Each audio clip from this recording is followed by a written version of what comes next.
Hello, this is a guy who likes fanfiction and is too lazy to read, so here is the boundaries of magic in audio form. Check the description for the links to the author. Chapter 16, The Darkest Corners. As one of the undercover men patted him down and emptied the contents of his pockets onto the table, Hubert calmly held the gaze of the man sitting across from him. The man with the stolen face gazed back, head cocked back in a half-arrogant, half-discerning manner, clearly enjoying the fact that he had the upper hand. And yet, Hubert noted, he hadn't shown any intention to harm him or remove the both of them from the bar. Of course, unless he had the entire crowd in there under his thumb, he would not be able to make any obvious moves without alerting someone, and Hubert still held the conviction that the bartender was unaffected by Lysia's schemes. But regardless, it was odd that he had yet to actually spring his full trap. When all pockets and hidden compartments were emptied, Lysias lazily moved his gaze across the items on the table. There were 5 daggers, 2 small pouches, one carrying gold coins, the other holding treats for Crow, a quill with a small amount of ink contained within, a white handkerchief with his initials, and a folded torn piece of parchment that he usually carried in a hidden pocket on the inside of his coat. As expected, Lysia's gaze was drawn to the last item on the list. He inclined his head to the note. "Open it," he said. After a brief pause, Hubert did as he said with his free hand, opening the note and turning it around so that Lysias could read it. He leaned forward to inspect its sparse contents, then smirked and let out an amused huff of breath as he leaned back again. "You are full of surprises, aren't you, Hubert?" Hubert closed the note again, keeping his hand over it. He didn't need to read it to know exactly what it said. Without letting his gaze leave Lysias, he leaned back somewhat in his seat, his wrist still held in a vice grip next to the empty ale mug on the table. "What have you done to him?" he asked in a low voice, assuming that Lysias would understand. While he did not like the thought of potentially playing into Lysia's hands, he knew that if he somehow managed to escape this trap, any piece of intel he could bring with him would be worth his while. Lysia's smile widened slightly. "Nothing that he couldn't handle. You've trained your spies well." He paused, glancing to the side in faux thoughtfulness. "Although now that I think about it, I suppose even they need blood to survive." With a shrug, he steered his gaze back to Hubert's. "You have more spies where this one came from, I suspect. Besides, you wouldn't want to keep a spy who couldn't keep quiet, would you?" A spy who couldn't keep quiet. So that was how Lysias had figured out their meeting spot. Hubert kept his expression unfazed, guiding his thoughts away from the man's family for now. That would be a later issue, as would confirming which details of his initial plan had now been compromised. "Now," Lysias said, leaning in over the table with an intense look in his eyes. Hubert instantly looked away, recognizing that gaze from when he had attempted to hex Constance in Shamhala. From the corner of his eye, he could see Lysias' smile fade so quickly that Hubert suddenly doubted that it had ever been there at all. "I'll remind you that you are currently disarmed and surrounded. Whatever little schemes you have in mind, know that they will not work here. Even if you were to break free, I've cast a silencing spell on the entire building. No magic can be cast in here but my own. And before you think of doing anything hasty, remember how quickly I disarmed you just now. I will not hesitate to paralyze you or knock you out the very second that you attempt something." Hubert didn't speak, he didn't need to. Lysias would know that he understood. And now that that has been sorted, Lysias continued, barely blinking as he stared Hubert down, "Tell me, where do you keep the real treasure?" Hubert kept his expression unfazed. The real treasure? Was Lysias after some item in particular? He had in fact stopped on the way to drop a few things off in a secure place, and while he did not know what particular treasure Lysias had in mind, he assumed the answer to that question would also explain why they were still sitting by a table in the dark corner of a bar. "Were you expecting to find something else?" he asked, keeping his voice neutral. Mouth quirking up into an ironic smile, Lysias leaned in over the table and lowered his voice to a threatening timbre. "Let us not waste time on games," he said. "Return what you stole from us, and I might allow you to die quickly." Ah. Therein was the key, what you stole from us. Whatever treasure Lysias was referring to, it clearly had something to do with Hubert's visit to Shamhala. For some reason, Lysias was convinced that Hubert had managed to steal something important from them, something important enough that he was willing to bargain for its return, at least to some extent. Hubert weighed his options carefully, considering the best way to proceed. He knew that he was at a disadvantage, surrounded and disarmed as he was, and that Lysias had the upper hand. He could not accept Lysias' offer mostly because he did not know what this treasure was, but also because he couldn't afford to return something so apparently precious to those who slithered in the dark, but he also knew that he was in no position to resist.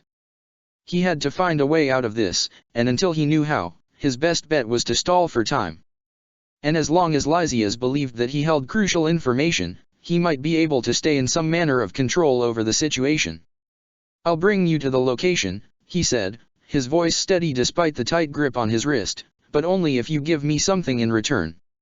Lysias scoffed softly. "You believe that you are in a position to bargain with me?" "I believe there is a reason why you have yet to kill or incapacitate me," Hubert replied. "That reason is connected to what I took from Shamhala, and you know as well as I do that you are never getting your hands on it without me.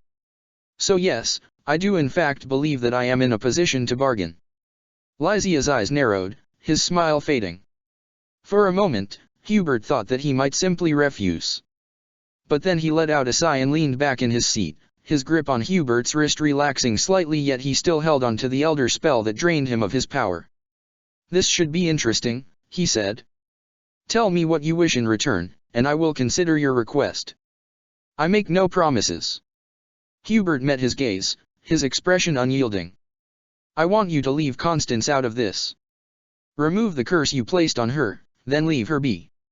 She is not a necessary pawn in your game." Lysias studied him for a moment, clearly trying to gauge his sincerity, before the corners of his mouth turned up into a smile again. "No, she is not," he agreed. "I have options at my disposal that could leave her out of harm's way." He leaned forward, his eyes cold and calculating.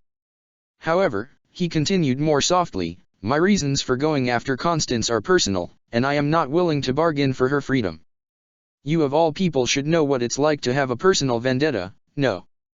Hubert felt a chill run down his spine. A personal vendetta. If that was his motivation for searching out Constance and bringing her back to the palace. A loud crash coming from outside the bar immediately drew both his and Lysias' attention. Just as their heads turned to search for the source of the commotion, the front wall by the door tore into splinters as a large beast rammed into the building, sending lethally sharp wooden planks and broken glass flying into the room. The men and women by the tables closest to the door screamed out and ducked to the floor or ran behind the bar, but some of them did not get away in time before the beast barged into the first part of the bar and swiped a large, clawed paw across the width of the room. In the chaos and confusion that followed, Lysias' grip loosened enough that Hubert could tear away. Seizing a dagger from the table while clasping the folded note in his other hand, he sprang to his feet, ducking down to dodge the flying splinters as he quickly made his way toward the bar. His magical reserves had been returned to their former strength now that he was no longer prisoner to Lysias' elder sharing spell, but what Lysias had said about the silencing sphere around the building must be true. When Hubert attempted to use his magic, any and all spells immediately fizzled out. As he took cover behind an overturned table, he caught a glimpse of the beast that had caused the destruction. It was an unnaturally large, wolf-like creature with glowing green eyes and sharp teeth bared as it snarled and snapped at anything that moved. It seemed to be under the control of someone, as it was clearly attacking with intent and not just acting on instinct. Hubert knew that he had to get out of there, but with the door blocked by debris and the windows shattered, his options were limited.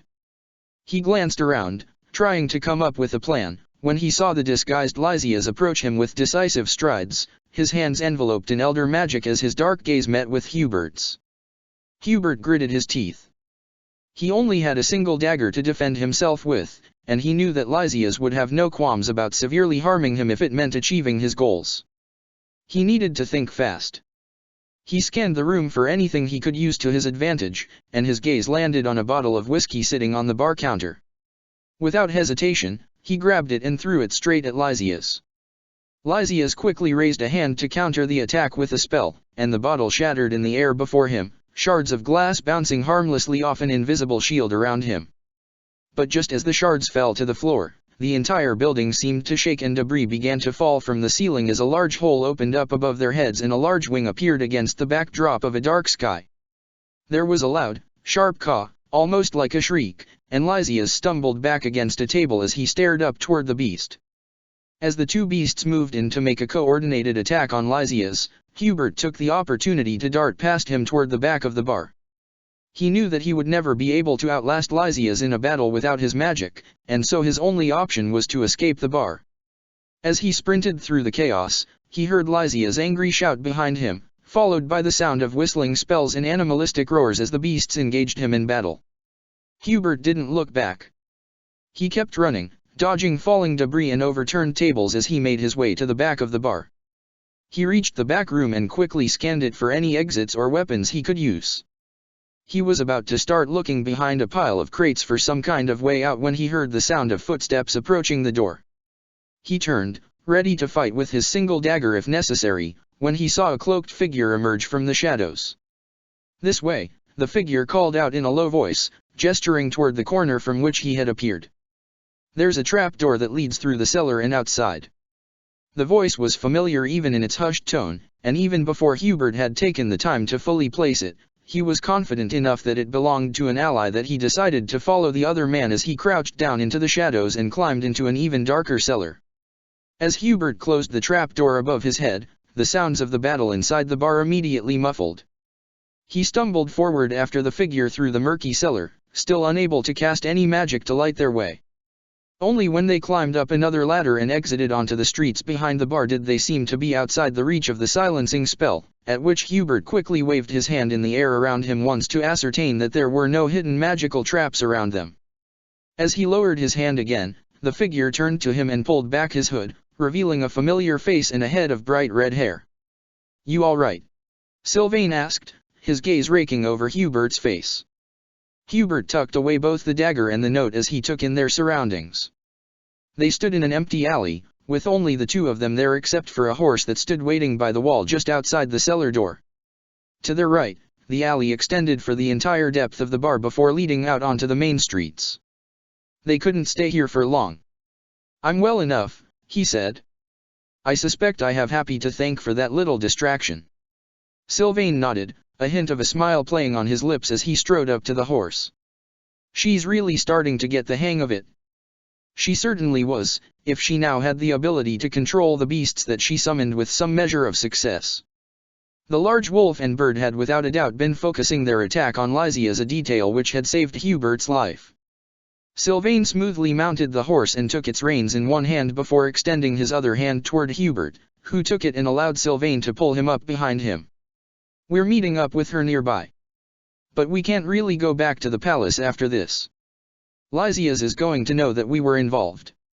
Hubert made a quick calculation in his head. If Lysias had gotten to one of his men, there was no guarantee that the rest hadn't been found out as well. This meant that all of the potential safe houses he might have been able to lead them to were off the table. All of them, except one.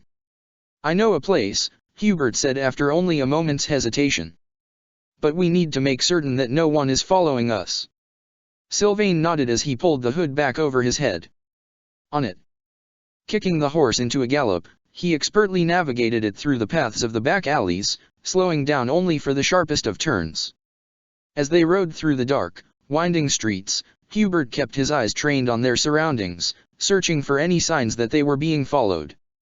But despite his efforts, he couldn't spot anything out of the ordinary.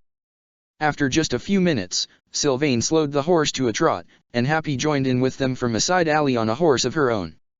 She and Sylvain nodded at each other, and then her gaze landed on Hubert, her expression dark and wary. "Hubert," she said dryly.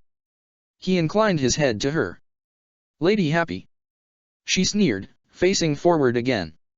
She fell into step behind them, and then they increased the pace again. He'd suspected that the incident at the wedding had impacted how both Sylvain and Happy viewed him, and so her reaction at seeing him now came as no shock to him.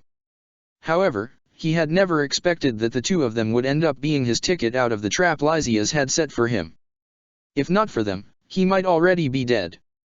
After what felt like an eternity of tense, quiet riding, they reached the outskirts of the city. Sylvain slowed the horse to a trot a second time as they approached a small, anonymous house in the middle of a block with practically identical buildings. "This is it," Hubert said. "Wait here." He dismounted from the horse and made his way to the door, knocking 3 times in quick succession before waiting for a response. As he waited, He glanced back toward the others. Sylvain and Happy had both dismounted their horses and were conversing with each other in low voices, Sylvain raising a hand to gently stroke some loose hair strands behind Happy's ear as they talked. Hubert turned forward again. For some reason, the sight made his heart ache. There was a muffled, scraping sound against the door as locks were unlatched on the other side. Then the door swung open, revealing a young woman with long, dark hair and piercing green eyes. She wore a simple tunic in a deep shade of azure, paired with trousers in gray. A belt of bright red leather cinched her waist, adding a splash of color to the outfit, and from her shoulders hung a cloak in a coordinating shade of deep red, providing an extra layer of warmth and protection against the chill of the night air. She looked at Hubert with a mixture of confusion and suspicion, her eyes flicking to the two strangers behind him. "There's been a change of plans," he said before she could question him. "We need your shelter." She looked up at him with a scrutinizing gaze, studying his face closely as she took in his request. He could see the doubt and concern in her eyes, but he also knew that she would understand that he wouldn't have come here if he had another option. "I've been compromised, Claudia," he said in a low but urgent voice. "I'm confident that we have not been followed here, but we need to disappear from the streets, and you are currently the only person I know for a fact that I can trust." Her gaze darted to Sylvain and Happy again, before returning to Hubert. After a few tense seconds, she nodded. "They can leave the horses in the back," she said. Hubert gave a tight but grateful smile before turning around to gesture for Sylvain and Happy to go behind the house. They exchanged a look, then led their horses in the direction he'd indicated. As they disappeared around the corner, Claudia shot Hubert a questioning look. "Are you certain that this is a good idea?" she asked quietly. "If word gets out." "Believe me," he said intently, holding her gaze as he spoke, "I am aware of the risks. But these two have proven their loyalty. I trust them." Claudia hesitated for another moment. Then she nodded slowly, a determined look in her eyes. "Very well. I trust your judgment." When Sylvain and Happy returned, Claudia stepped back and held the door open for the three of them, gesturing for them to enter the house. The two redheads gave Hubert wary looks as they passed him, at which he smiled tightly and inclined his head, hoping that it would grant them enough reassurance for now. After they were all inside, Claudia stayed behind for a moment to make certain that all the locks were correctly put in place on the door. Already knowing the interior layout of the house by heart, Hubert led Sylvain and Happy through the small, cramped entrance hall and into the kitchen, where he gestured for them to sit at the table. They seated themselves in silence, looking around the room with curious but wary expressions. A moment later, Claudia came after them, but she stopped in the doorway, crossing her arms over her chest as she studied the strangers in her home more closely. As the only one in the room who knew the full picture, Hubert knew that it fell to him to get the others up to speed. He didn't much look forward to the questions that would follow, but there was nothing else to it. "I suppose introductions are in order," he said wearily, capturing the attention of the other three, who turned their heads to look at him. "Claudia, these two are Sylvain and Happy Gautier, some of Constance's closest friends. They are loyal to the Empire." They exchanged looks with each other, and Claudia gave a nod of acknowledgement, which they returned cautiously. "And this," Hubert sighed as he made a vague gesture toward the black coloured woman in the doorway. "This is Claudia von Vestra, my younger sister." He had expected both of them to be shocked by this information, but while Happy looked rather stupefied, Sylvain simply shrugged and gave a smile. "I mean, not that I'm not surprised to hear that you have a sister, Hubert," he said, "but damn, you two look alike." Hubert let out an amused huff as he shook his head. "Yes, well. There is a reason why Claudia no longer uses her given surname." Happy looked back and forth between the two siblings, still appearing somewhat stunned by the revelation. "Does Constance know?" she asked in a clipped voice. Hubert's smile faded. He looked at Claudia, who gazed back at him with a solemn expression. "No," he said. "Nor does Lady Edelgard.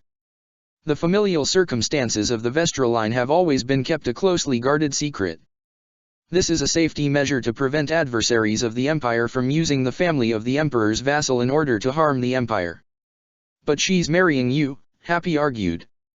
"And you don't trust her enough to reveal that you have a sister. What other secrets are you keeping from her?" Happy, Sylvain said softly, laying a hand on her arm. No, Hubert said, meeting Happy's hard gaze. She has all the right in the world to be upset.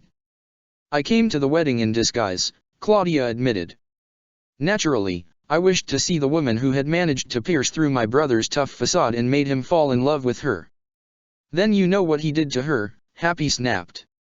Claudia fell silent. Hubert didn't know whether to be grateful or not about that fact. No one could understand his conflict between duty and desire better than Claudia, but she had told him in no uncertain terms that she firmly believed he could and should have acted differently. This, of course, was no secret at this point. He knew that he had acted rashly, blinded by his own rage and fear.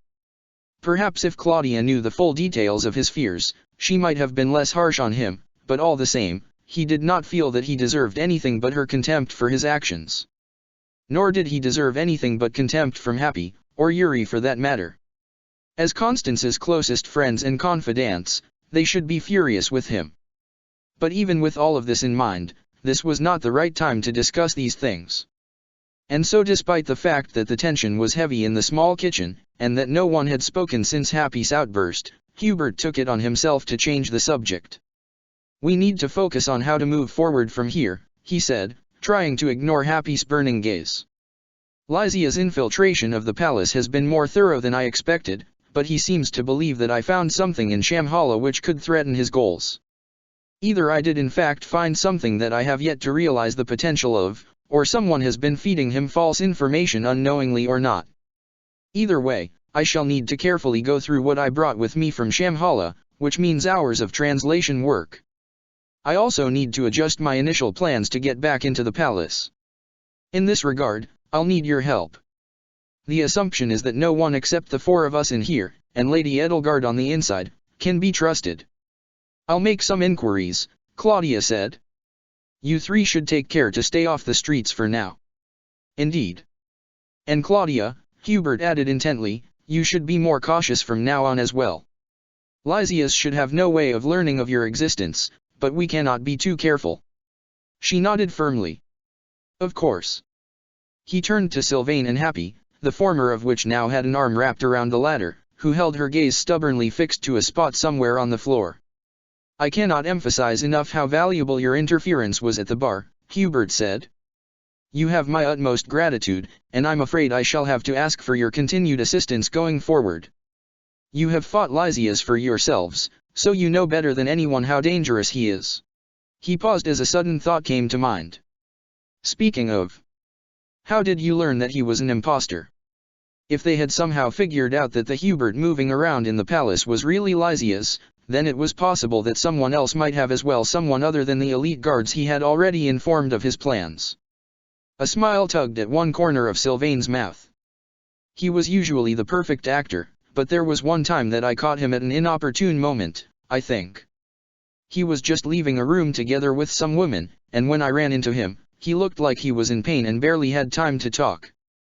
It seemed odd, so I went into the room, where I found a blackened rose petal on the floor. I brought both the petal and the vase nearby to Happy, and she found traces of advanced dark magic on both. He shrugged.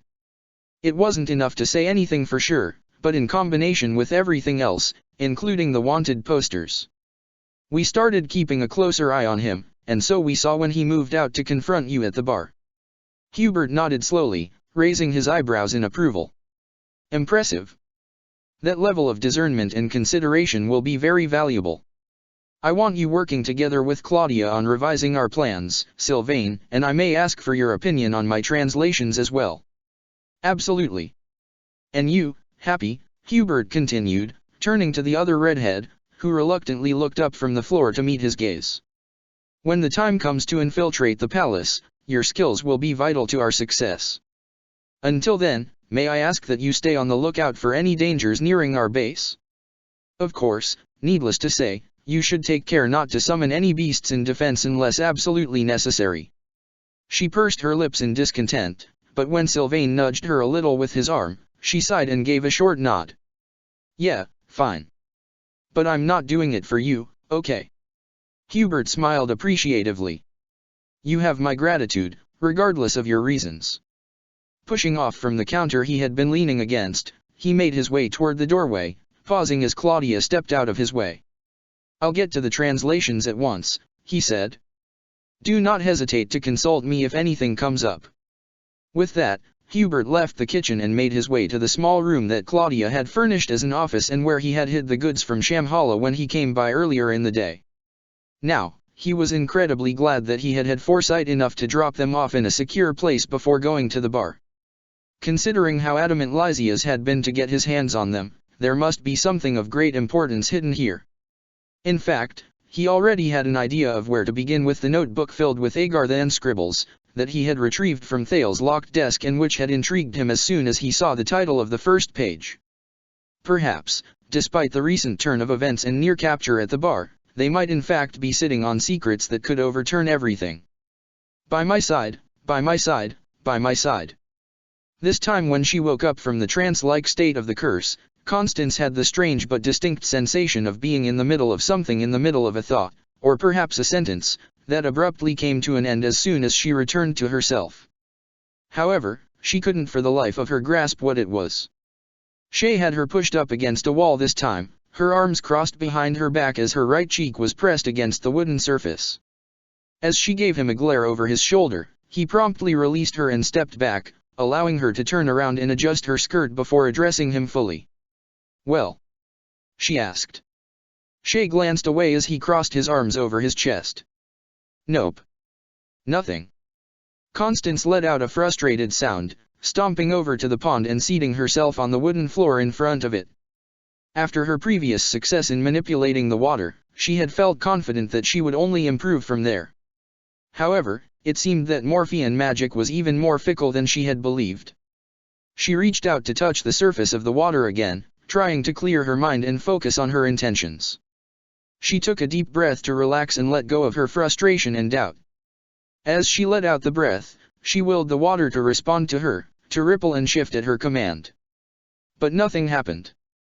She tried again, focusing all her energy and concentration on the water, but still nothing happened. Of course it didn't. She let out a deep sigh, resting her chin on her hands as she gazed at the calm surface of the water. "I simply do not understand," she said, her voice laced with frustration. "I was doing so well a few days ago, and now I cannot even get the water to ripple. It is as though the elements are completely unresponsive to me." Shay, who had walked up to lean against the railing by the water as she talked, shrugged. "Maybe you're just trying too hard? Or maybe the elements just aren't responding to you right now." Constance sighed. "How am I supposed to improve if I cannot even achieve a consistent result? At this point, I am simply flailing around in the dark, attempting to make something occur without any idea of how to do it." "You'll figure it out," Shay said. "Maybe you just need a break? Let's go get some lunch and come back to it later. Maybe you'll have a breakthrough after some rest and food." Constance hesitated. Food might be a good idea, and yet she could not allow herself to end on such a low note. "Not yet," she said. "I wish to make another attempt. However, I understand if you wish to replenish your energy, you may leave." Shay looked at her for a long moment, almost as though he expected her to change her mind and take back her previous statement. "Are you sure about that? What if you turn again?" She made a dismissive hand wave. "Oh, I shall take proper precautions and not go too deeply into myself this time. At the slightest sign of danger, I assure you that I shall end the attempt." He still didn't look very convinced, but in the end, his hunger and boredom seemed to win over his concern, because he shrugged and walked past her toward the door. "All right then. See you later, Constance." "Goodbye, Shay." As Shay left the room, Constance turned her attention back to the pond, determined to make some progress. She closed her eyes and took a few deep breaths, focusing on the water in front of her. She reached out with her mind, willing the water to move. Surely she could find her modesty without necessarily giving in to the curse. A soft sound behind her, so soft she might not have even registered it, if it weren't for her complete and utter focus on her surroundings, instantly caused her to open her eyes and jump to her feet. Her heart threatened to leap out of her chest as she spun around, one hand raised in a practiced motion, ready to catch a spell at whoever had managed to take her so thoroughly by surprise. Her arm swung around with her, and at the same time that she remembered the fact that she didn't have access to her usual magic, a hand caught her wrist midair and stopped it just before her hand would come into contact with the cheek of none other than Yuri. The fair-haired trickster smiled at her as she stared at him, taking in his face and appearance with a shocked gaze. Had it not been for the very physical sensation of his hand around her wrist, she might have believed she had simply conjured a mental image of him before her. Except, she realized when she studied him in more detail, he looked somewhat different from when last she had seen him. He had his long hair tied to the side in a loose ponytail, and he wore a new cape with a taller collar than he usually did back in Abyss, a cape that, rather than ending in a straight line, parted near the seam to finish with a dozen sharp, individual ends that reminded Constance of a bird's feathers. While the entire outfit seemed somehow more elegant than how she remembered him from their days at Garreg Mach, it was also clear from the dust on his clothes and the wear on his face that he had just arrived in Morpheus after long days of travel. "In the flesh," he said as he released her wrist, causing her to bring it to her chest and absently rub at it with her other hand as she continued to stare at him. What in the world are you doing here?" she breathed, then regained some of her senses and gave him a scowl. "You were supposed to go after Hubert, to keep him from harm." Yuri rolled his eyes. "And that's exactly what I did. I saved your sweetheart's life like you wanted 2 or 3 times, in fact, depending on how you count. But he's concluded his mission, and I thought you might have more need of me in Morpheus." She blinked at him, trying to piece it together in her brain. "How could you possibly know that I had gone to Morpheus?" That made him break into laughter, tilting his head back as he chuckled. "Oh, darling.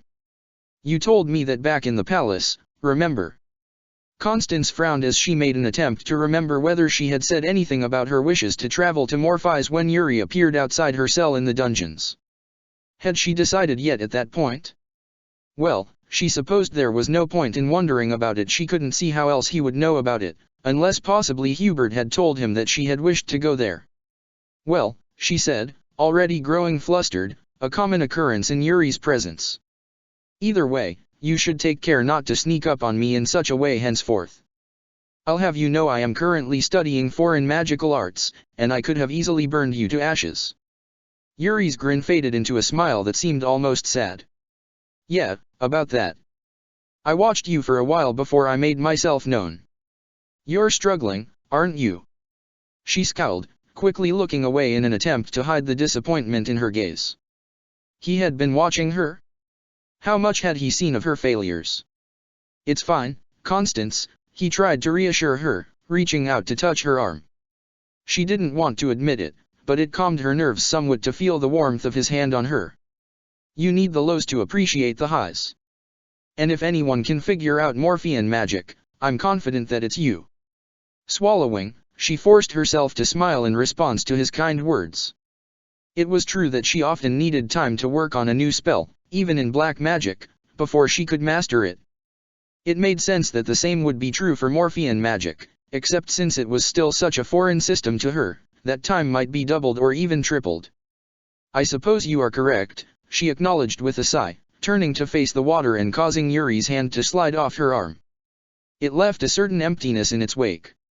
"Of course I am," he said softly. "We practically lived together for 6 or so years. I've watched you go through this process 100 times, at least." She smiled to herself, genuinely this time. He made a valid point. This was nothing new to her, this was simply the usual process. If anyone else from Fodlan had attempted the same things she sought to accomplish, they would have required at least double the time. "I shall hold its secrets within my grasp in no time at all," she said confidently, placing her hands by her hips. She heard Yuri exhale in amusement behind her. "That's my shady lady." Feeling her cheeks blossom with warmth, Constance cleared her throat and let her hands fall back to her sides. "HRM. At any rate, I have been doing just fine in Morpheus without you. Now, if you'll excuse me, I shall need to return to my magical studies. I suspect you intend to rest and clean yourself up after your travels, yes?" He didn't respond right away, so she seated herself in front of the pond again, breathing calmly as she closed her eyes, listening for the sound of his footsteps as he left the room, but the footsteps did not come. "I'm sure you're right," Yuri said after a moment, his voice now devoid of all humor, but I thought you should know that that Shay guy you were with is keeping things from you. She wasn't entirely sure whether it was the serious tone of his voice or the words themselves that made the icy chill run down along her spine, but at once, Constance had her eyes open again, holding her breath. I beg your pardon, she whispered. Yuri walked around her to crouch down by the pond, facing her on her level. His expression was serious, his gaze searching her face. Like I said, I watched you for a while from the shadows, so I saw when the curse overtook you. I saw when he intervened and locked you in place. And I heard you speak to each other. Constance's heart very nearly leapt out of her chest. She stared at Yuri, trying to find a hint of untruthfulness in his expression, but he looked so grave it almost looked odd on him. Speak, she whispered. She could not remember. Yes, when she woke up from her trance, she had felt as though she had been on the verge of a thought or a sentence, but... Yuri nodded. You asked him who he was. And when he eventually said his name, you asked, no, who are you really? Constance gasped. She did not remember asking him that. If Yuri was telling the truth. He seemed shocked at the question, Yuri continued, and stammered something about how he didn't know. You looked like you didn't quite believe him, and seemed to be about to ask something else, but then the curse must have weakened its hold on you and you regained your consciousness. She shook her head, trying to wrap her head around it all. All of that had transpired while she was under the curse, and Shay had said nothing about it afterward? Had it happened before? Had they spoken with each other under the veil of the curse many times, and she had no idea of it? Are you sure that you can trust him? Yuri asked slowly, still studying her face closely. Swallowing, Constance wrapped her arms around herself. I'm sure he was simply confused, she said. Perhaps this is the first time that it happened, and he needs time to consider what it might mean before he tells me about what transpired. Yuri didn't look convinced. Maybe. But it seems a little strange that his reply to who are you would be I don't know, don't you think? Nodding thoughtfully, Constance thought back to her and Shay's conversation a while back, when he had opened up slightly about his powers. Have you ever heard of someone who's had something awakened inside them? I believe he is on a journey to learn more about himself, she said quietly, just as I am. In that regard, replying that he does not know who he truly is might not be so strange. It might not mean anything nefarious at all. Yuri looked at her for another moment, then heaved a sigh as he stood up again. You know him better than I do, he acknowledged. But if I were you, I'd keep an eye on him. She hummed quietly in response, watching as Yuri looked around the room, his expression still serious, and yet there was something there now, something else, that she could not quite interpret. She had known Yuri for long enough to recognize most of the times when he was keeping something from her, and this seemed to be a clear example of him choosing not to speak his mind. Do you know something else? She asked. His gaze moved back to meet hers, calmly. Well, he said, drawing the word out as though attempting to buy himself time as he considered what to reply. I may have heard a rumor that he is some kind of dark mage. Doesn't seem to be one, though. That's why I was hesitant to say anything. I don't want to just spread baseless rumors around.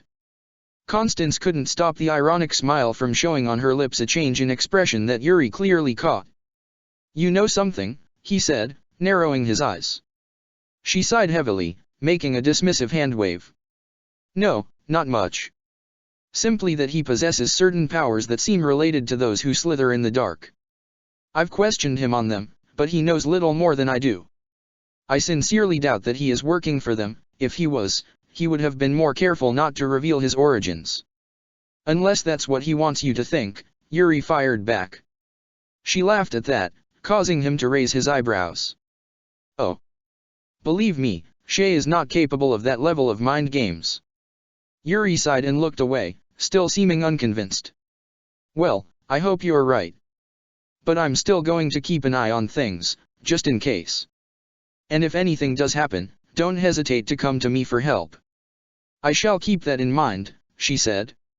He yawned, covering his mouth with a gloved hand. Listen, I'm beat. I'm going to find myself a room and hit the hay. But I'd really like to treat you to some dinner tomorrow or the next day after that, so you can tell me what you've been up to in the great metropolis of magic." As he said the last words, his voice took on a dramatic tone. Constance smiled distractedly. "Certainly. I shall see you later, Yuri." As Yuri left the room, once again leaving her to her own thoughts, Constance couldn't help but think about the conversation she had apparently had with Shay while being under the curse's influence. She had chosen to trust him and his intentions, but now she couldn't quite shake off the feeling that there was more to him than he was letting on. Was it possible that he was hiding something truly nefarious? Just like Yuri, she did not wish to jump to conclusions without any evidence, but at the same time, she couldn't ignore the nagging feeling in the back of her mind. Pushing himself further back into the corner behind the large potted plant, Shay held his breath as he watched the man with the winged cape Yuri stride out from the interior garden and round the next corner, oblivious to his presence. Only when he was fully out of sight did Shay exhale and sink down to crouch on the floor. He ran a hand through his hair. He'd only gone back to check on Constance, feeling like he shouldn't have left her after all in case she would turn and do something dangerous, but he hadn't expected to come back to what seemed like a reunion between her and an old friend from Fodlan. "Did you hear what he said?" Arvel asked in his head, sounding uncharacteristically excited. "The palace. She might be royalty. Do you know of any other Adrestian palaces than the one in Inver?" Shay swallowed. "No," he murmured. "But that doesn't mean much. We don't know why she was there in the first place. Does it matter? It is our best option so far. We came here to learn more about you, and about my powers," Shay reminded him. "I'm not ready to leave yet." "Fine," Arvel sighed. "The research done by Linhard has proven rather interesting so far." Shay hummed in agreement. He hadn't understood most of it, but apparently Arvel had found it useful, though he'd been pretty unclear about how. All Shay knew for sure was that he'd reacted pretty strangely to the name that Andro Timos had said AP something, and that the old, faded image Linhard had shown in the book had held some resemblances to Arvel, but older and without all of the strange marks on his body. When asked about that, Arvel had been silent for a long moment before answering. "Perhaps he was an ancestor, or perhaps you have seen him somewhere before, and I only look similar because that is how you have chosen to see me." This had led to a very confusing conversation about what or who Arvel really was, and whether he was just Shay's imagination or somehow a real person stuck in Shay's mind, which had ended with Arvel throwing up his hands in the air and asking Shay to just be quiet for a few hours. However, Arvel continued now, "If you wish to keep your new allies on your side, I suggest that you speak to Constance about what transpired during her transformation as a token of good faith." "I guess you're right," he muttered. "But what was that, Arvel? It almost seemed like she was speaking to you." Arvel thought for a moment. "Yes. Most intriguing. Perhaps we shall learn more if we continue to assist her in her research." Shay could only agree. It did seem like Constance still trusted him, but like she was wavering a bit. As long as he was honest with her about what had happened, maybe she'd let him stay on as her guard. And next time, he'd make sure to be on the lookout for this new Yuri. "If the opportunity presents itself, you should try to speak with Andro Timos in private as well," Arvel suggested. "I believe that could prove useful." "Yeah," Shay said quietly as he got to his feet again. "I'll see what I can do." Chapter 17, of the Brightest of Lights, PT1. When Yuri said that he wished to treat her to dinner, she expected something along the lines of their usual dinners in the past, where they had simply had something light to eat with their wine at the Wilting Rose Inn. At most, she supposed he might bring her to a Morphean restaurant and bar, and order something simple by the bar counter for the two of them. After all, that was what she had come to expect from her previous experiences with him, so it seemed a reasonable estimate of the situation. At first, it had appeared that she had been correct in that estimate, seeing that he had said to meet her in a restaurant akin to her expectations. However, as soon as they'd exchanged pleasantries in the lobby and he began to smoothly guide her by the elbow toward the staircase in the back, and she saw the mischievous gleam in his eyes, she suspected that she was in for some kind of surprise. "Where in the world are you taking me, Yuri?" she asked after they had passed the third floor. "To our table," he replied lightly, causing her to sigh and roll her eyes. "You can never answer even the simplest of questions straight, can you?" Clearly he intended to keep her in the dark for as long as possible. As much as she despised the feeling of not quite keeping up with him, she supposed that she could endure it this once, seeing that he had offered to treat her to dinner and all. That certainly granted him some leeway.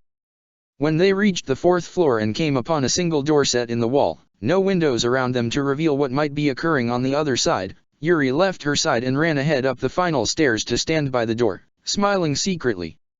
As she approached, a skeptical eyebrow raised at him, he bowed and reached out to turn the knob. The door turned outward, and at first she was almost blinded by the explosion of light meeting her. As she raised a hand to shield her eyes, Yuri gently touched her lower back to nudge her forward. She stepped through the door, slowly removing her hand as she began to take in her surroundings. Immediately, she gasped. They were standing on a long and wide rooftop, protected by a tapestry above the first part, and the entire area was bathing in the soft light of lanterns and magically glowing strings draped both around the edges of the rooftop and around the tapestry above. In the middle of the floor stood a single table with 2 chairs, clad in a white cloth and decorated with candles. The table also held 2 full sets of silverware, with plates that were covered with shining domes, no doubt protecting the food underneath from the cold air.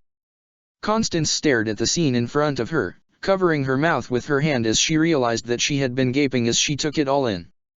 Beside her, Yuri was studying her with a somewhat wary expression, no doubt attempting to gauge whether her shock was positive or negative. This is. When he said that he wanted to treat her to dinner, this was certainly not what she had expected. When had he even had the time to prepare all of this? And how in the world had he convinced the owners of the restaurant to serve a table all the way up here? She walked forward slowly, looking around her to marvel at the time he must have spent on getting everything just right. Now that she looked closer, she saw that the glowing strings were actually regular strings with carefully crafted orbs of light fixed around them. She raised a hand to touch one of the orbs. Sure enough, her hand simply passed through it, and she could feel the telltale threads of Yuri's magic caress her skin. She swallowed. It had been so long since she had cast magic of her own, and the sensation of his familiar magic around her was as nostalgic as it was painful. "You did this?" she breathed, turning to look at him. He still stood by the door, watching, waiting. "Why?" At that, he smiled and stepped forward, gesturing toward the table. "Why not? After everything you've been through, you deserve to be treated to something special.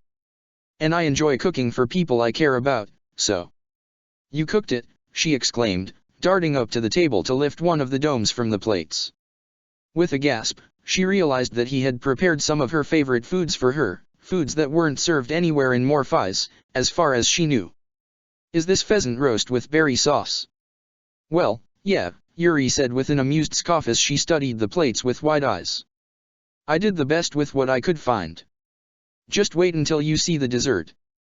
"Oh." Too excited and gleeful to think more deeply about her actions, Constance spun around and threw her arms around Yuri's neck. Letting out a surprised breath, he seemed to hesitate at first, but then regained himself and wrapped his own arms around her back. "Thank you," she exclaimed as she leaned back to look up at him with a grateful smile. "You cannot begin to imagine how much I have missed Faudlane's food." He gazed back at her with a small smile of his own. "I had a feeling that you would appreciate a taste of home." His arms fell away, and he took a step back as he bowed out from her arms around his neck. With nimble steps, he walked up to the table and pulled out a chair for her. "Lady Novelli." With an excited squeak, she accepted the offer and seated herself on the chair, allowing him to scoot it closer to the table before he walked around to sit in the chair on the opposite side. As he did, she realized that there must be some kind of warming spell on the area directly around the table, because the cool night air of the Morphean desert no longer seemed to bother her at all. "How much did you pay the restaurant, Yuri?" she asked as she once again took in their magical surroundings with awe. Not only had he somehow managed to rent the entire rooftop of the restaurant, he had supposedly also borrowed their kitchen to cook his own food. This could not have been cheap. "Let's not talk about that," he said with a smile, gesturing to the food on the table. "Please, dig in." Well, with all of this incredible food in front of her, she was not about to argue with him. She had tried Yuri's cooking before, and so she was not surprised in the least to find how delicious it was, doubly so because he had chosen her absolute favorite foods. She couldn't help but savor every bite, savoring the flavors and letting the warmth of the food and the magic around them wash over her. She knew that she should probably pace herself, but she was so hungry and everything tasted so incredible. As they ate, and between some pleasant and light conversation between the two of them where she told him, among other things, about the great library and Androtimos who worked there, she made certain to drench Yuri in the compliments and gratitude that he deserved, even though he quite deftly shrugged most of it off. She thoroughly enjoyed every last bite of the food, and after she had eaten her fill, Constance leaned back with a content sigh, a glass of wine in her hand as she regarded the man on the other side. Yuri had arrived in Morpheus 2 days ago, but until now, they had barely exchanged more than a few words. He had been surprisingly busy. She supposed that she now knew why and with what, and she had dedicated her time as usual to researching Morphean magic and going through Linhard's therapy. Now that the two of them finally had some time to themselves, she realized that there were many things she wished to ask him about. After some deliberation, she decided to begin with one of the more harmless questions. So, she began casually, "How was your journey to Morpheus?" With a gleam in his eyes, Yuri raised his own wine glass to his lips. "It was surprisingly interesting." "Oh." He set his glass down on the table and leaned forward, lowering his voice slightly. "I'll let you in on a little secret," he said. "It was the first time I've ever been on a ship, and the first couple of days, I could barely walk or even stand. I probably lost a few pounds at least." As Constance grimaced, Yuri leaned back in his chair again with a smile. "But then I got fed up with being so damn useless and miserable, so I forced myself to go out on deck. I ended up helping some of the sailors with their work, and by the time I arrived on the Morpheus coast, I was climbing the masts with relative ease." He twirled the foot of the glass between his fingers on the table. "Who knows, maybe I'll exchange the underground for the high seas and become a pirate instead." "A pirate?" she exclaimed, followed by a gleeful laugh. "Truly? And here I thought that you had left the rogue life behind." "Silly me. Me, do honest work?" "Pfft," he said with a hand wave. "Once a rogue, always a rogue. Besides, I can see a definite gap in the market when it comes to suave pirate captains." Once again, he leaned forward, but this time it was to rest his head on top of his hands, with his elbows supported against the table. He winked at her. "You're free to join me, of course. You can be my shady matey." "Ha! I shall be perfectly fine on solid ground, thank you." He shrugged. "In that case, I'll just have to come visit you whenever my ship passes by. As an infamous pirate captain, I'll of course be wanted by the Adrestian Empire. So I'll have to show up on your balcony in the middle of the night, knocking on your window with a bottle of wine in one hand and a rose in the other." She rolled her eyes as she raised the glass to her lips. "My lord. When did you become such a romantic, Yuri?" "When I learned that you appreciate romance," he replied simply. Constance paused, gaze searching Yuri's face over the rim of her glass. He gazed back at her with a calm expression, betraying none of his thoughts to her. Slowly, she lowered the glass, then looked away when the sensation of having his eyes so intensely focused on her became too much. "Well, I'm afraid that your opportunity for romance has passed," she said in an attempt to shrug off her sudden self-conscious feeling, "because I shall be married to Hubert, and so there shall be no nightly visits from you." "And if you weren't?" he asked immediately, voice smooth and light as he tilted his head to the side with a smile. "Married to Hubert, that is. Could I come and go as I pleased then?" She let out an affronted gasp, staring him down as his smile widened into a grin. "Yuri! What are you insinuating?" He laughed at that, causing her to swat at him with her handkerchief. "Ugh! Why do you always have to tease me so?" His grin calmed into a smile yet again, although this time, there was a hint of some unknown emotion in his eyes. "Oh, you know full well why. I don't think there's any need for me to spell it out for you." She scoffed in disbelief, feeling heat rise in her cheeks. "Again with this, she said. "I was under the impression that your infuriating attempts to fluster me had finally come to an end. But how could I stop?" he asked in a lowered tone of voice, eyes glittering with mischief. "I love seeing you so flustered, and knowing that it's because of me." Her heart jumped in her chest. Looking away from his gaze, She set her wine glass down and tried to busy herself with smoothing out the wrinkles of her skirt. She was not stupid, she knew Yuri well enough by now to recognize his mannerisms and what they meant. Thus, she felt that it was up to her to put a stop to his games before he went much too far with them. "I am an engaged lady, Yuri," she informed him. "If this is an attempt to persuade me to enter into another arrangement with you." "It's not," he said. "Don't get me wrong, it was a nice distraction during the war. But it isn't the kind of long-term relationship I want to have with you." Constance considered him for a moment. He wore a serious expression now, leading her to believe that he was being sincere with her. She was almost afraid to ask, half expecting him to burst out the most uncouth answer imaginable, and yet she couldn't help but be curious of what he meant. "And what kind of relationship, pray tell, do you wish to have with me?" He smiled as he held her gaze, almost as though she had just told him an inside joke that she was not let in on herself. "Let's put a pin in that," he said. "I'm sure you have other questions for me. I did spend a couple of weeks with your lover, and you've yet to ask me much at all about what went down." "Fiancé," she corrected him automatically, registering how Yuri's smile grew stale on his lips. "And as a matter of fact, I do." She had spent quite a lot of thought on this after she and Yuri had parted the other day. She had been so surprised to see him that all of the things she had been wondering about had suddenly evaporated from her mind, but later that night, she had realized that there were a lot of things Yuri might be able to illuminate her on when it came to Hubert. "To begin with," she said, "how was he? Did he seem—" She trailed off. "More depressive and ominous than usual?" Yuri guessed. "Yeah, you could say that. But he had a clear goal in mind, and that seemed to keep him above the surface for the time being." As she had thought. While she and Hubert had not exactly parted on the best of terms, she knew that he must have felt some self-loathing for what he had done to her at the wedding. Even if he could justify it as a necessary part of his duty, he still loved her.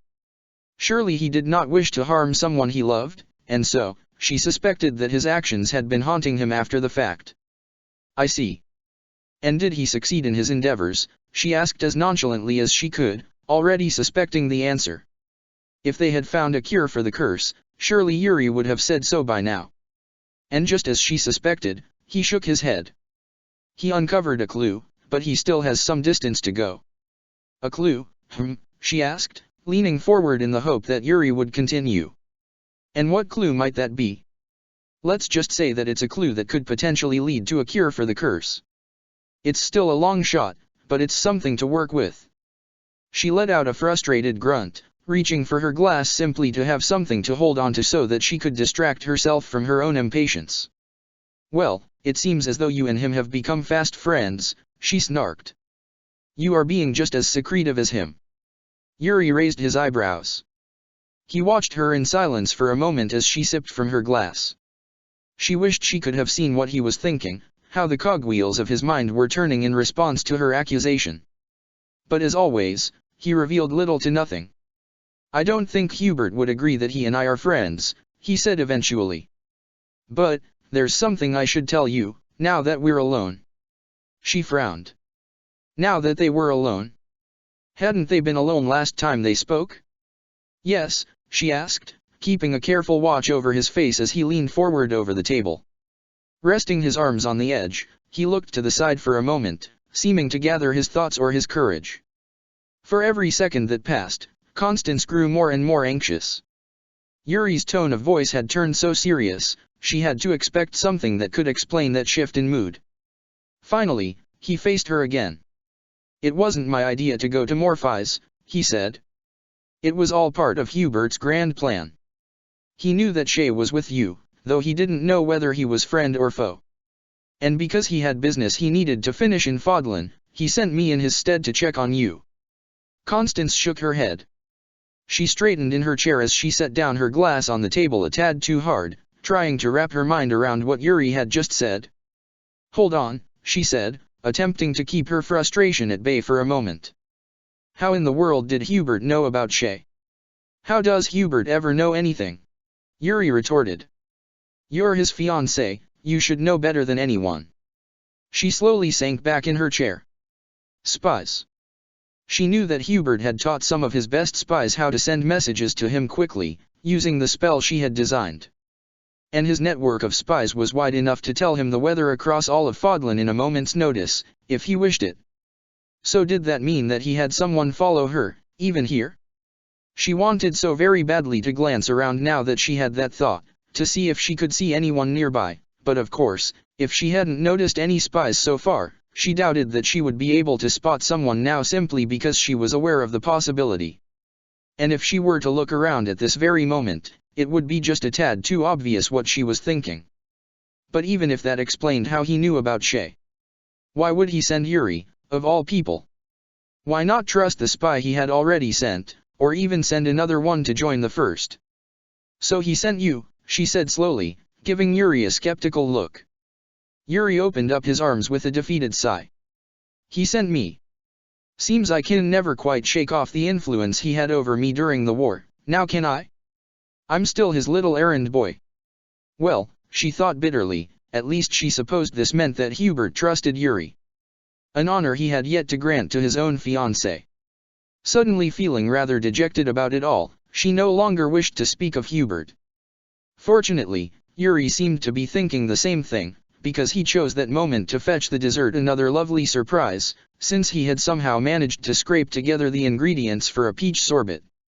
I wanted to make yoghurt and cream, he admitted as she once again praised him for his excellent cooking, but it wouldn't be the same without the Noah fruit. She paused with her spoon just about to dive into the sorbet again. As a bolt from the blue, a sorrow came over her, and she could only swallow and stare at the dessert as she tried to keep tears from spilling over into her eyes. The Noah fruit. Yes. It would not be the same without it. And in fact, yoghurt and cream could never be the same either way, not after the fall of her house. It was still one of her favorite desserts, which Yuri was clearly aware of, but she could hardly eat it these days without struggling against an almost overpowering nostalgia. It was not nearly as bad as the horror of existing under the beams of the sun, but still, it was a dish from her childhood, yet it had been tainted by the horrid aftertaste of the Dada Brigid War. But perhaps, it would not always need to be so. Inhaling a shivering breath, she made herself lift her gaze and look at Yuri. He was studying her face, clearly noticing that something was amiss, but he said nothing. This might be an odd request, she said quietly, but would you mind forming a simple orb of light in your hand? At first, he just blinked at her, then he laid his hand palm up on the table, and a second later, light sparked to life just like she had asked. Immediately, the familiar sensation of relief and comfort filled her, and this time, coupled with the soft smile that was once again growing on Yuri's lips, she felt as though nothing truly would be able to harm her. It's not the strangest request you've had for me, he said. You did ask me for a wolf once, remember? And I delivered. You did, she acknowledged, feeling a pang of homesickness at the thought of Crow. She hoped that wherever he was, whether with Hubert or not, he was safe and fed. Yuri's gaze lowered to the ball of light for a moment, where it gently rippled in the air above his hand. So why did you want this? She opened her mouth to reply, then promptly closed it again. She couldn't exactly tell Yuri that she was training herself to associate him and the safety he brought her with sunlight, could she? His teasing would never end. But perhaps she would not have to in order for this to work. All she needed was for Yuri to be kind and understanding rather than glib and teasing. She had seen that side of him tonight, so she knew that it existed. She could only hope that he would allow it to come forth now. Linhard has been assisting me as I confront my trauma, she said softly, figuring that heading straight for the matter at hand would be best. Yuri's face took on a serious expression, his gaze intent as he silently waited for her to continue. We have made progress, she went on, at least in regard to my instinctive reaction to sunlight. Although it is still anxiety-inducing to feel sunlight on my skin, I am currently able to stave off the curse for several seconds before it overpowers me. In a controlled environment, that is. Yuri looked genuinely surprised. That is, wow, Constance. I'm impressed. That can't have been easy. She nodded, locking her hands together in her lap to keep herself from fiddling with her skirt. However, Linhard believes that a vital step on my path toward full health and control is to talk more in depth about the source of my trauma. He expects to be a part of this, of course. And yet, I feel rather uncomfortable discussing such sensitive matters with him. Hence, I was wondering. She paused to take a deep breath to calm her nerves. Once again, Yuri waited patiently for her to finish, although she could see understanding dawn on his face. She half hoped that he would finish her sentence for her, but when he chose to stay silent, she begrudgingly pressed onward. I was wondering whether you might be willing to explore those traumatic memories with me. She lowered her gaze to her hands. She couldn't bear to look him in the eyes, already feeling her other side slipping through the cracks, although she was able to stave off dark Constance for now. As for reimbursement, I am rather short on funds at the moment, but I assure you I will be able to pay you back tenfold when I have returned to Inber. Constance, Yuri said softly. Look at me. With a wince, she did as he said. She looked at him, at his cat-like eyes, lined in black, his long perfectly styled hair, gathered in a lazy ponytail on one side, the ball of light still hovering calmly above his upturned palm, and the gentle expression on his face. She swallowed down a lump in her throat. I'd be honored to help you, he said when their gazes met. No payment needed, this one's for free.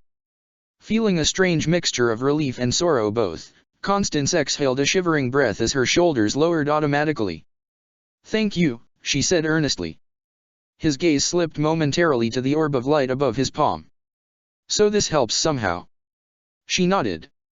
It is there both to calm me and to keep me grounded. We have made use of light in every session thus far, and I would be remiss to change a successful concept at this point. What she did not tell Yuri, of course, was that his light was even more calming than Linhardt's could ever be. Yuri's light calmed her because it truly came from him. She paused then, remembering a vital detail. Do you have knives on you? She asked. Yuri let out an amused exhalation. Of course. Of course. She supposed that she should have known, but a naive part of her had perhaps hoped that he would not have brought knives to an intimate dinner setting. If I turned, she continued, would you be able to keep me from hurting anyone? Including you. His eyebrows rose slightly as he considered her words. Then a soft smile appeared on his face. I'm pretty sure I would, yes. Are you absolutely certain? What if I attempted to stab you, just as I did with Hubert? At that, he actually chuckled. Darling, he drawled, you're talking to the savage mockingbird. Even in the unlikely scenario that you managed to get your hands on one of my knives, I'd have you disarmed before you could even blink. You haven't seen me in my cursed state, she cautioned. I do not wish to stab you. You won't, he said simply. Maybe if you still had your magic, I wouldn't have been so confident. But you are a mage without any powers, and I assure you, you'd be no match for me like this. He smiled. Have some faith in my abilities, yeah? Constance nodded slowly. She believed his words, believed that he could in fact overpower her if necessary, just as Shay was evidently able to. If she had to wager a guess, she would say that Yuri and Shay were approximately as quick on their feet. Shay may have his mysterious dark powers to aid him, but Yuri was quite the skilled trickster, and he knew how to use his supple light magic to his advantage. She inhaled deeply through her nostrils, feeling Yuri's gaze on her as she gathered the courage she would need to go on.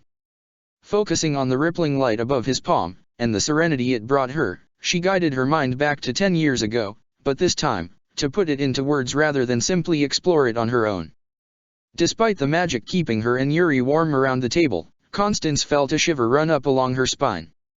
She wrapped her arms around herself, gathering the courage to begin, as Yuri looked at her in silence, watching, waiting, patiently. She could already imagine the cold floor beneath her naked feet now, back during that fateful night, yet now that she was seeing the beginning of the scene before her eyes again, as she had done so many times in the past weeks, she felt uncertain how exactly to explain it to Yuri. Much of it was so emotionally tainted, more of a sensation than anything else, and how could she possibly convey any of that? Rather than beginning at the night itself, she realized that she needed to preface it with the details of her life at that point. At first, this felt like a relief. It meant that she wouldn't need to focus so much on the horrible memory itself for now. But then, as she began to speak, she remembered that there was more to it than only the night that her house fell. Much more. You, know that I am the last descendant of Saint Noah, she began quietly, watching Yuri nod in recognition. Of course he knew this, just as she was the last descendant of one of the 4 apostles, so was Yuri. But he had been granted his crest through what could almost be described as an accident. Meanwhile, her family had plotted for generations to ensure that Constance would be born with the crest of Noah. The reason why our house managed to keep the crest hidden for so long, and why I hold the major crest even after so many generations, is because House Novelli always disallowed marriage with other houses. She looked away, pretending to gaze out over the dark desert town around them so that she could avoid Yuri's silent gaze for a moment. When I was young, I spent quite a lot of time with boys from other noble families. Ferdinand was among them, as was Emile, although I suppose you know him better as Girazza. However, my father approved of none of them, even as playmates. I suspect he was concerned that I might grow too attached. Picking at her nails, she continued, my brother, Maximilian. He was 3 years older, but he was rarely as restricted as I was. Sometimes when I wished to visit Mercedes or another friend of mine, I was only allowed to leave if he accompanied me there. He was always kind to me, kind and entertaining in many ways, but I longed for more freedom. Of course you did, Yuri said quietly, prompting her to glance up at him and see that he was regarding her with a serious expression on his face. Anyone would. Yes, she agreed solemnly. It was a trying time. I longed for the freedom to choose whom to befriend, even if they were boys from other houses, without having my father interfere. I did not understand at the time why my family was so incredibly strict about my relationships. In my eyes, it seemed as though having many different friends should be a good thing. I wished that my father could see that as well. And, looking down at her lap, she inhaled a deep breath. One day, as I was out for a walk through town, I overheard a conversation, where 2 men and a woman were discussing, what I now understand to be part of the plot to breach the town of Novelli, in the beginning of the Daughter-Brigid War. But do you really think the Novels won't be a threat? They might try to stop it, but they're not strong enough to do it themselves, and there'll be no reinforcements from the other houses. Trust me. Constance shivered again. Of course, I did not grasp the full extent of their discussion at the time. I understood that they were planning something rather awful, but all I could focus on was how they had said that the Novels might learn not to be so picky about their relationships. By sunrise tomorrow, they'll have learned, that's for sure. By sunrise, she gasped out, feeling the darkness lurk at the edge of her attention already. They said that my family would have learned. It seemed to my ears at the time to be something that could grant my wishes my freedom. So I told no one of what I had heard, and I went to sleep that night with those words echoing in my mind, feeling reassured that things would change for the better very soon. She closed her eyes, swallowing hard as she forced herself to continue. And things did change. In the early morning, the Daughter-Brigid forces made landfall, and the town of Novelli was destroyed. My father and mother were killed, as was my brother. I was the only survivor from our house. I saw my brother, saw him become impaled by a sword, blood glistening in the first rays of the sun, simply because I did not tell them, and the words caught in her throat. I did not tell them. If I had told them, none of it, they would still be alive, Yuri. She did not realize that she was crying until she felt something drip onto one of the hands in her lap. There was a sound of rustling clothes, and as she let out her first sob, she felt Yuri embrace her from behind, his warm cheek touching hers as he held her tightly in his arms. She grasped for his hands, then his arms, wanting to wrap them more closely around her. Her eyes were still closed, she couldn't open them, she simply couldn't. She just wanted to be held, be protected, from the darkness and the horror and the shame. Because drawing near was the curse again, was Dark Constance again, and she could almost hear Lysia's crisp laughter in her ears as a dizzy spell came over her. I am responsible, she gasped out, feeling as though it was a little safer to do so now that Yuri was holding her. I am responsible, not only for the death of my own family, but for the entire town of Novelli. Her next sobs came out in full force. I am responsible for it all, she whined. Yuri didn't speak, he simply held her, simply squeezed her against him, as she continued to cry.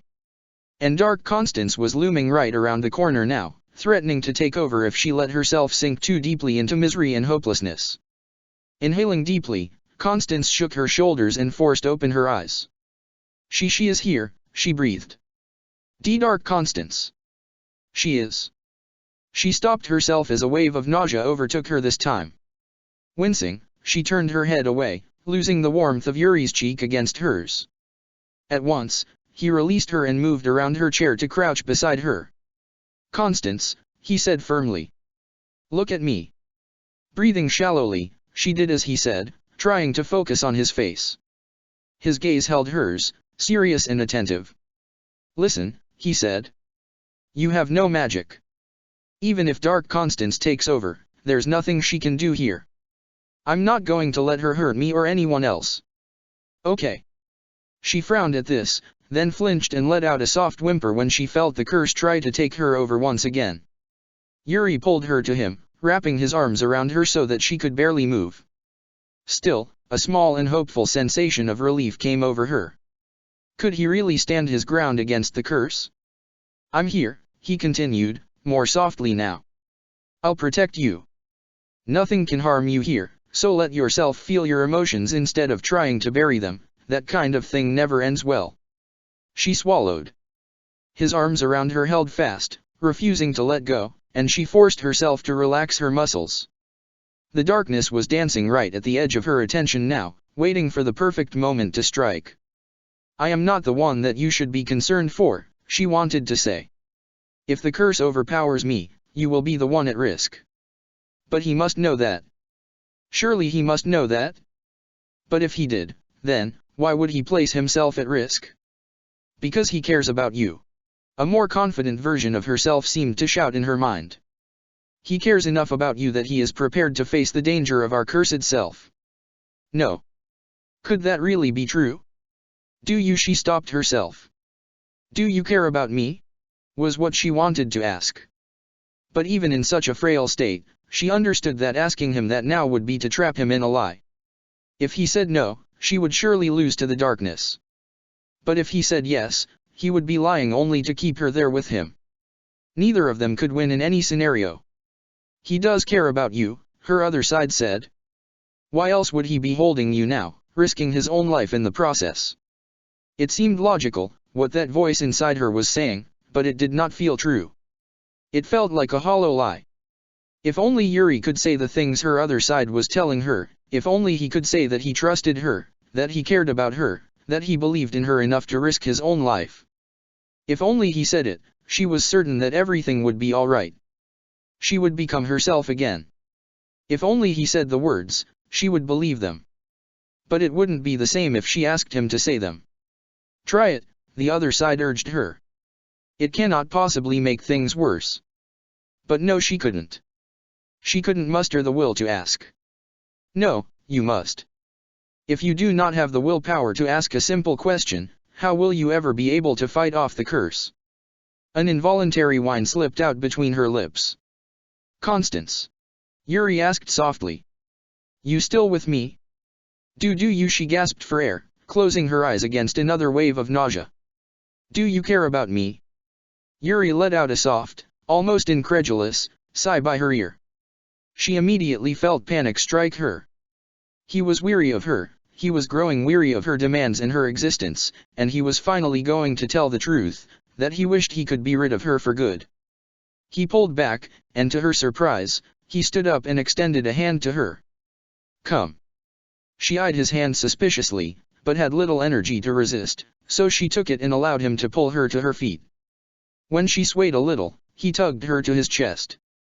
As one arm wrapped around her waist, he brought his other hand to the back of her head, where he began to carefully comb his fingers through her long curls.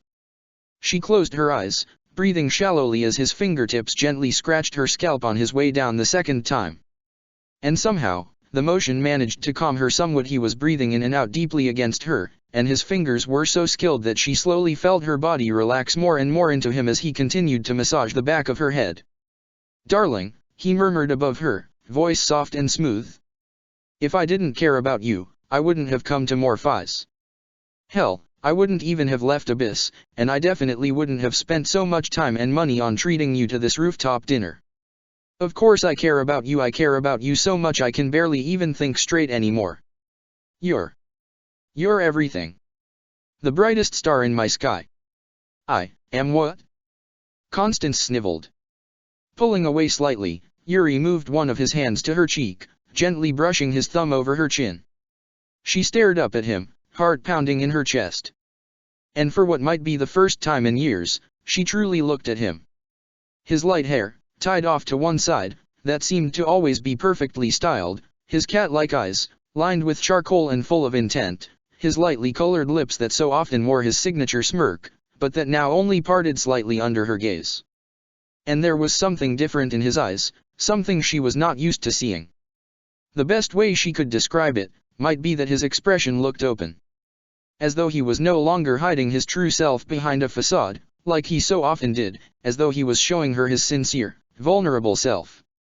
A self that could shatter into a million pieces if someone were to harm him now. As she stared up at him, marveling over this vulnerable Yuri, his lips parted further, and he drew in a shaky breath. Then, before she could finish thinking about what all of this meant, he lowered his head and caught her lips with his. Chapter 18, of the Brightest of Lights, PT2. As Yuri's lips touched hers, Constance felt her eyes flutter closed. It was an automatic reaction, almost as though her body recognized the kiss as something familiar, safe, good, and responded by wrapping her in a comfortable sense of belonging. Yuri's lips, his hand against her cheek, his other arm wrapped around her waist, his chest heaving slowly against hers, his scent wafting into her nostrils, it all felt so safe, like returning home. But then his mouth closed around her bottom lip, and she was jolted out of her daze. Pushing at his chest, she opened her eyes and backed away, accidentally knocking over and nearly tripping over her chair in her haste to create distance between them. Yuri, who had caught himself against one of the poles holding up the canopy, stared at her with wide eyes as he panted for air. She shook her head, trying to collect her thoughts as her mind repeated the preceding 10 seconds over and over again in a rapid pace. I am engaged with Hubert, she said, bringing her hand up to her mouth to touch her lips. I've told you, and you said you weren't attempting to persuade me into another arrangement. I wasn't, he said immediately, taking a step toward her. I was telling the truth before. I don't want that kind of relationship with you. Then what was that? She exclaimed, scowling at him as he took yet another step closer. After he took another, she held up her hand, causing him to stop immediately. You kissed me. He winced. I'm sorry. That was impulsive and unfair to you. I shouldn't have done that. But I need you to understand that this isn't what it was 4 years ago. This isn't me just wanting to distract myself from a war. He ran a trembling hand through his hair, causing some strands of hair to loosen from his hair tie. I love you, Constance. I've loved you for years. She gasped, reaching for the table for support. Yuri? Loved her for years? But, she breathed, head spinning with confusion and embarrassment and who knew what else. You always said you were the one who implied that we weren't doing anything of consequence. He looked away. It was something I tried to convince myself of at the time, he said in a half-muttered voice. I thought you and I could never work out in the long run after all. I'm just a rowdy magpie who figured out how to play the mockingbird. You deserved better. Rather than try to deal with that depressing thought, I preferred to tell myself I didn't feel anything at all. Yuri, she whispered, swallowing. If this was true, then. While she had been occupied with fawning over Hubert while Yuri had helped her reach through to Hubert, Yuri had struggled with his own feelings for her, trying to tell himself that he did not deserve her. It is not that you do not deserve me, she continued weakly. You deserve great things. That's not what I want to hear from you. His sudden response, sounding sharp in comparison to her words, caught her off guard. He looked up at her again, seeming to deliberate for a moment. Then, gauging her reaction, he took a cautious step closer. This time, she allowed him, so he took another step, and then another, until he was close enough that he could have touched her if he simply raised his hand. Constance held her breath, trying not to let her gaze slip down to his lips. I've had a lot of time to think about this, he said, and I've changed my mind. Maybe I couldn't offer you the noble life you deserve, but I could offer you other things.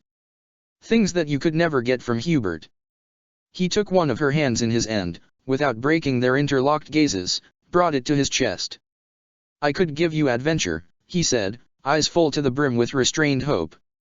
"I'd trust you and your skills, and I would never hesitate to bring you along if you wanted to be by my side.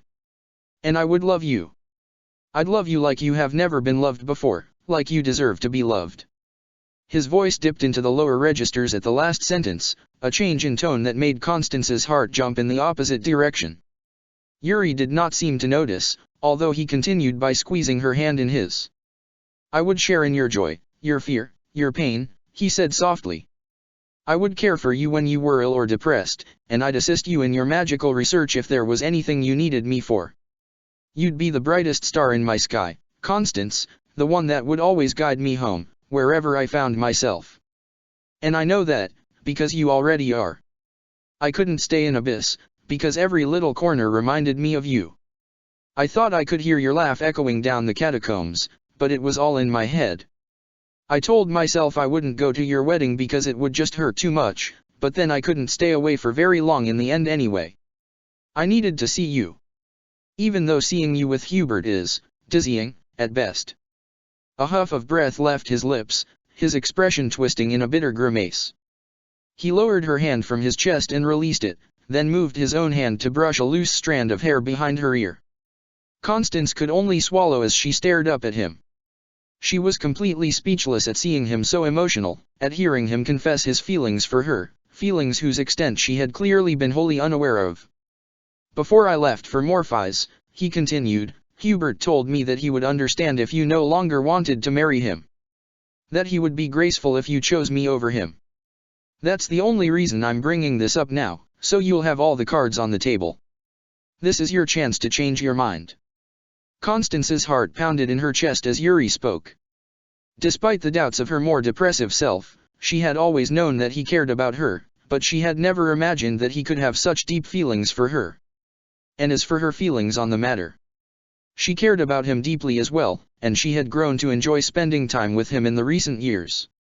However, even if Yuri might have become someone whom she could feel safe with and enjoy talking to, the reality of the situation was that at the time that Yuri's feelings for her had awakened, she had already been enamored with Hubert. She looked down at her hands, feeling a sense of guilt wash over her.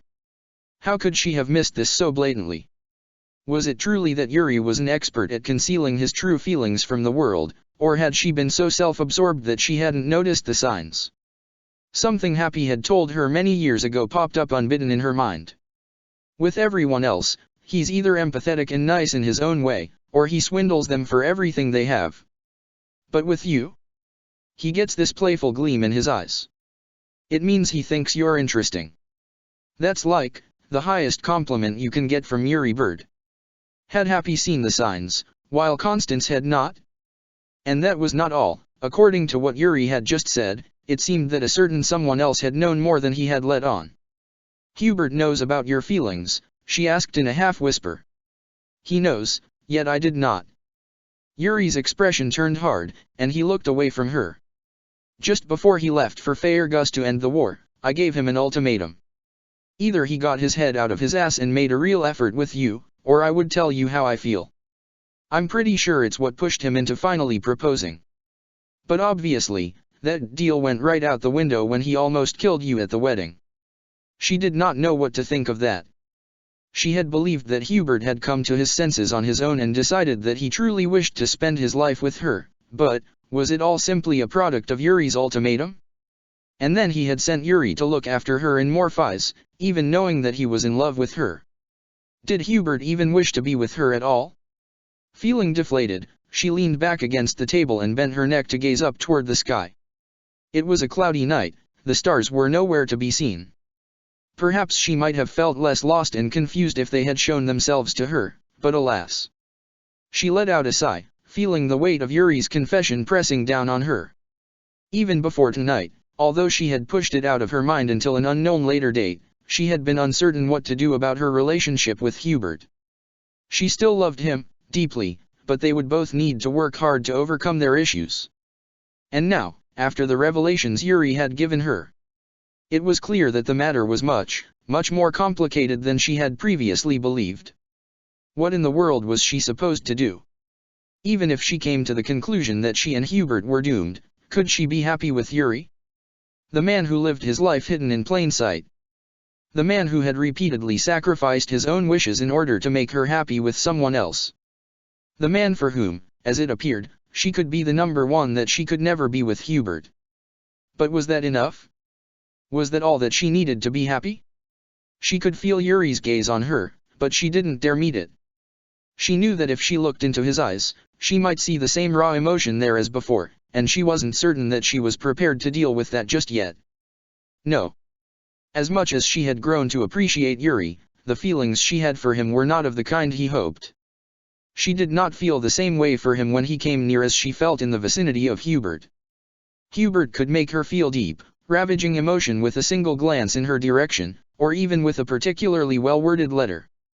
To be sure, Yuri had a unique capability to fluster her easily, and she could remember how deftly he had managed to make her melt in his arms during their arrangement, but it was different somehow.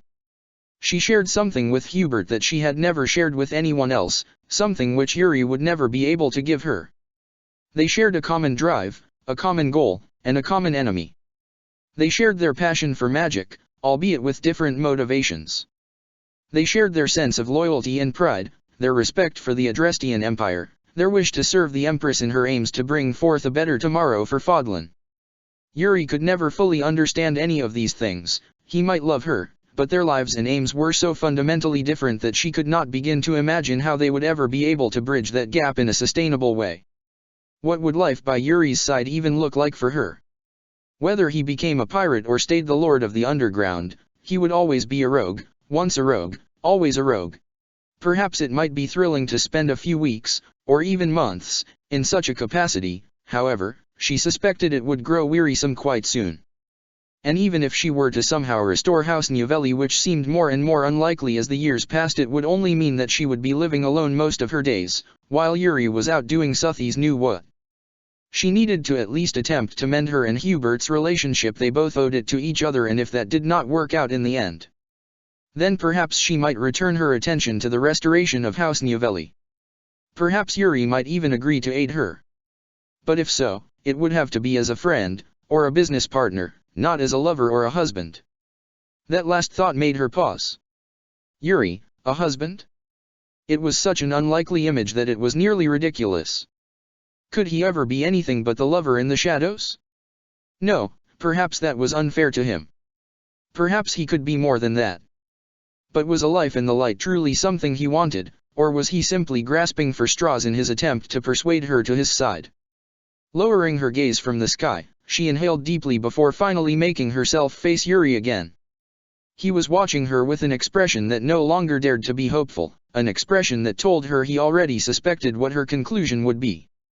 She despised that she needed to be the one to strike the nail into the coffin, but perhaps she should see it not so much as a burden, but an honor that she was loved at all by someone so great as Yuri, the savage mockingbird, Leclerc. Taking the last few steps up to him, she held out her hands, hoping that he would take them. After a moment of deliberation, he did so, but his expression only grew more and more weary, as though every little movement she made convinced him more and more that she would turn him down.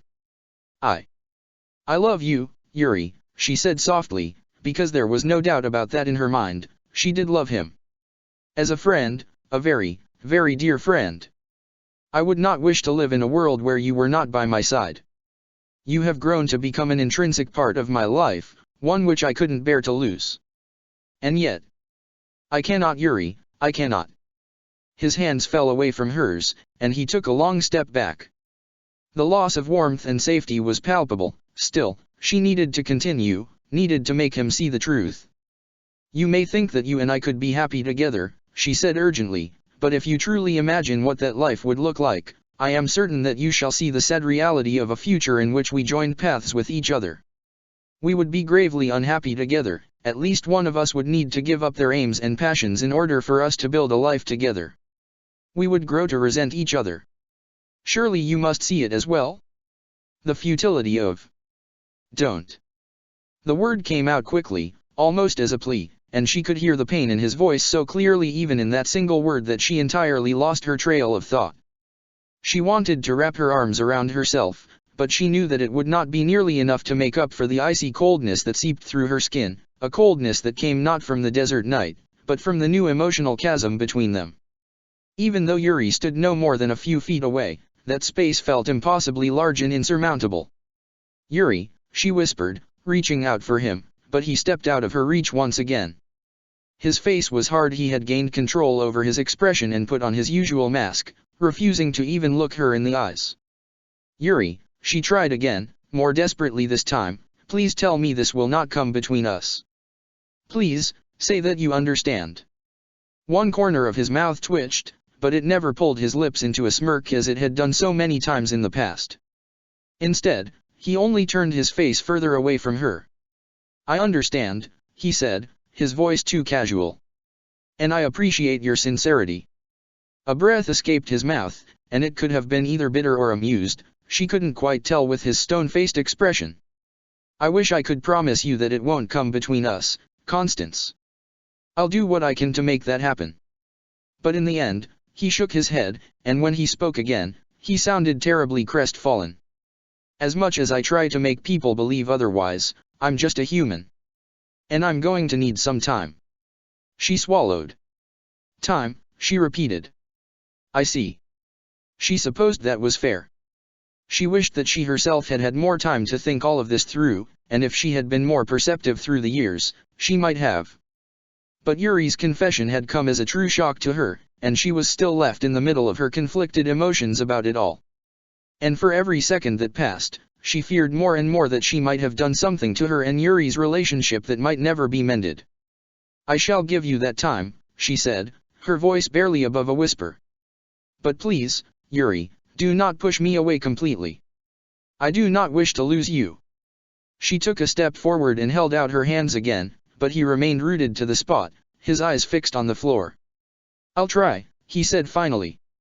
"But I can't promise anything." With that, he turned and walked toward the edge of the rooftop, crossing his arms over his chest as he looked out over Morpheus. Constance slowly let her hands fall back to her sides. She was torn between leaving Yuri alone and continuing her attempts to make him promise not to push her away. If this spelled the end of their friendship, she did not know whether she could ever overcome the sorrow of that fact. But he had asked her for time, and if time was what he needed in order to come to terms with her rejection. Just as she had determined that it would be best to leave him to his own thoughts, and was about to step away toward the door, he spoke to her. "You do know it wasn't you, right?" he asked quietly, and at first, she was confused as to what he was referring to, until he continued, "You're not to blame for the Dada Brigid war. It was larger than you, always was." Constance drew in an unsteady breath.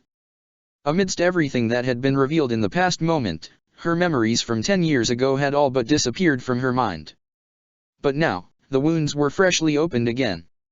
With careful steps, she walked up beside Yuri by the edge, avoiding to look him in the eye as she too looked out over the city. "I suppose I do know, in a way," she said softly. "And yet, I cannot rid myself of the blame." She lowered her head to look at her own feet instead. "Were it not for me, my family would still be alive, as would many, many innocent townspeople." "You don't know that," he countered. "Even if you'd told them what you heard, they wouldn't have been able to stop the attack. It was already too late." "Perhaps," she acknowledged.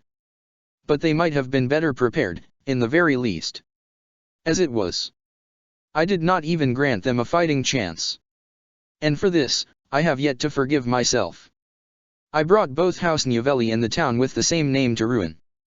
There was a moment of silence as Yuri glanced in her direction, and she could see his arms twitch, almost as though he was battling himself about whether to reach out and touch her. In the end, however, he seemed to decide that it would be better to keep his distance. "Is that part of why you so desperately wanted to restore your house?" he asked, gaze turning forward again. She smiled sadly. "At first, yes. I believe that was the case. It seemed suitable that I should restore what I destroyed. I needed to repent, somehow, for the havoc I had wreaked." Pausing, she turned slightly to look at Yuri. He met her eyes with a calm yet clearly sorrowful gaze. "However, please do not misunderstand me," she continued. "Repentance is not the sole reason why I have yearned so to restore House Novelli. I eventually came to believe that I could build something anew, from the ground up, which was altogether better than it was before. I do not need to continue what my ancestor began. I could bring forth a new era of nobility, one where crests are no longer valued over human dignity and true connections between people. Yuri huffed in amusement at that. You sound like Edelgard, he muttered, shaking his head fondly. She let out a huff of her own, but hers was affronted. That is Lady Edelgard to you. And now, he sighed, you sound like Hubert. Oh, stop it, she said, swatting lightly at his arm. He glanced at her with a brief smile, but it faded quickly again, exchanged for a tight expression.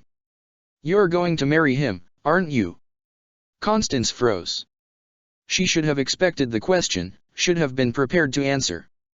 But as Yuri continued to look at her in silence, his eyes dark and hurt, she found herself blanking on a response.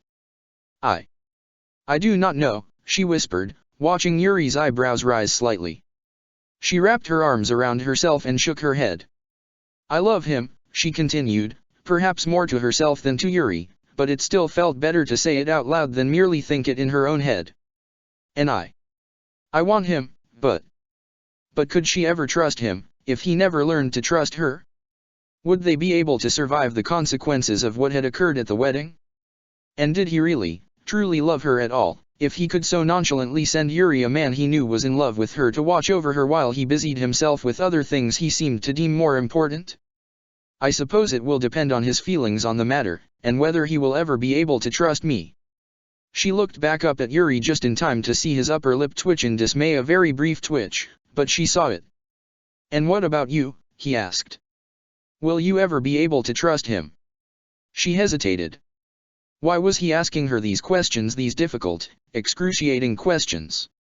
Of course she wanted to trust him, and if he could learn to trust her, then yes, she believed the feeling could be reciprocated. After all, even though her trust in him had perhaps taken a blow from the events surrounding their wedding day, she still inherently trusted him. It was a strange thing to describe, and she could barely put her finger on it, but she had the distinct sensation of having trust in him. She might still need to work on feeling completely relaxed and safe around him again, but the fundamental kind of trust was there. Ugh. Merely thinking about it made her head ache. She closed her eyes and reached up to massage her temples, a gesture which Yuri seemed to interpret against Hubert's favor. Remember what I said in the dungeons, he asked, but he did not wait for her to respond. Hubert is a born liar, and he always will be. Can you handle having to navigate around his lies for the rest of your life? Opening her eyes, she looked up at Yuri's hard expression, perhaps hoping to find an answer there somewhere. Maybe you'll be fine with it the first few months or so, he continued. Maybe even the first year. It's just you and him, after all, and you took an oath to be by his side.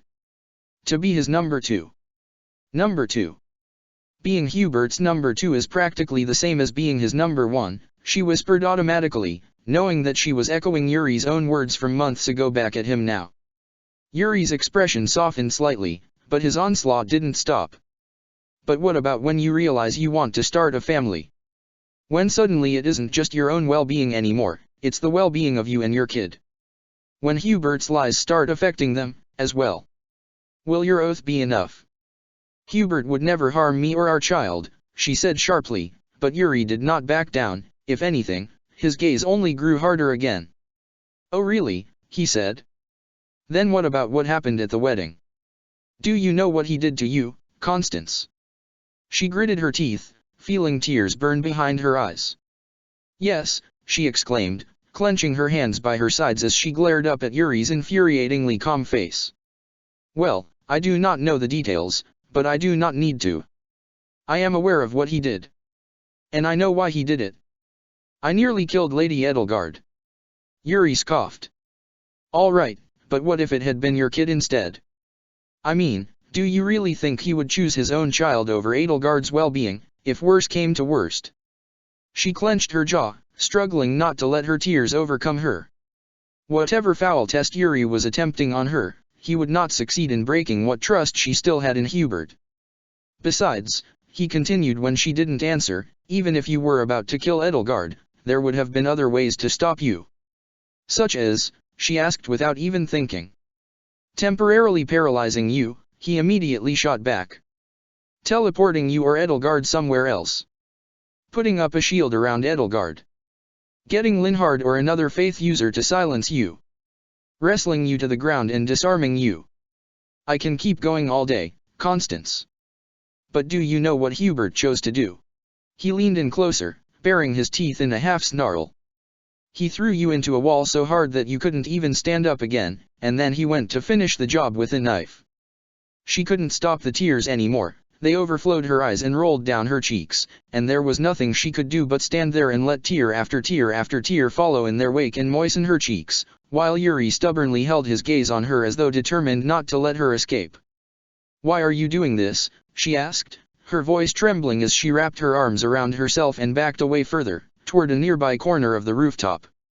Yuri hesitated then, almost as though he regretted what he had said. He straightened, some of the harshness having been drained out of his voice when he replied, "So you won't make the same mistake twice." "Oh," she exclaimed through her tears, feeling anger spark to life within her. "So that I will choose you instead of Hubert? Is that your plan, Yuri, to turn me against my own fiancé, in the hope that it will grant you a second chance?" Yuri's expression took on a sour note. "Clearly that ship has sailed. Do you really think I'm doing this for myself? Sure, I'm tired of being Hubert's fucking matchmaker, and seeing him take advantage of you makes me sick. But this isn't about me, it's about you. I used to think maybe he could be good for you, but I've seen how that ended, and I'm not about to watch it happen again." "So what then?" she asked, trembling as a cold breeze passing by seemed to reach into her very core. "What will you do, Yuri? How will you stop me from marrying Hubert? Because what you have done so far has only been to push me farther away from you." He gritted his teeth, baring them as he inhaled a deep, shaky breath. His eyes were dark, narrowed by his lowered eyebrows and accentuated by charcoal, and the mouth that so often had used to smile at her was so angry that she half expected him to yell at her next. But instead, he reached into his jacket with one hand and began to pull something out only to stop halfway, a conflicted expression passing over his face. Constance stared at the half-uncovered roll of parchment he held between his fingers. "What is that?" she asked, heart jumping into her throat. He shook his head, already starting to tuck it inside again. "It's nothing." Without thinking, Constance threw herself forward and into him, causing him to stumble back. She reached for his hand by the jacket, grasping his wrist before he could jerk it away. Whatever he had just been meaning to show to her, it was clearly important, and she was tired of, and frustrated at, all of these secrets.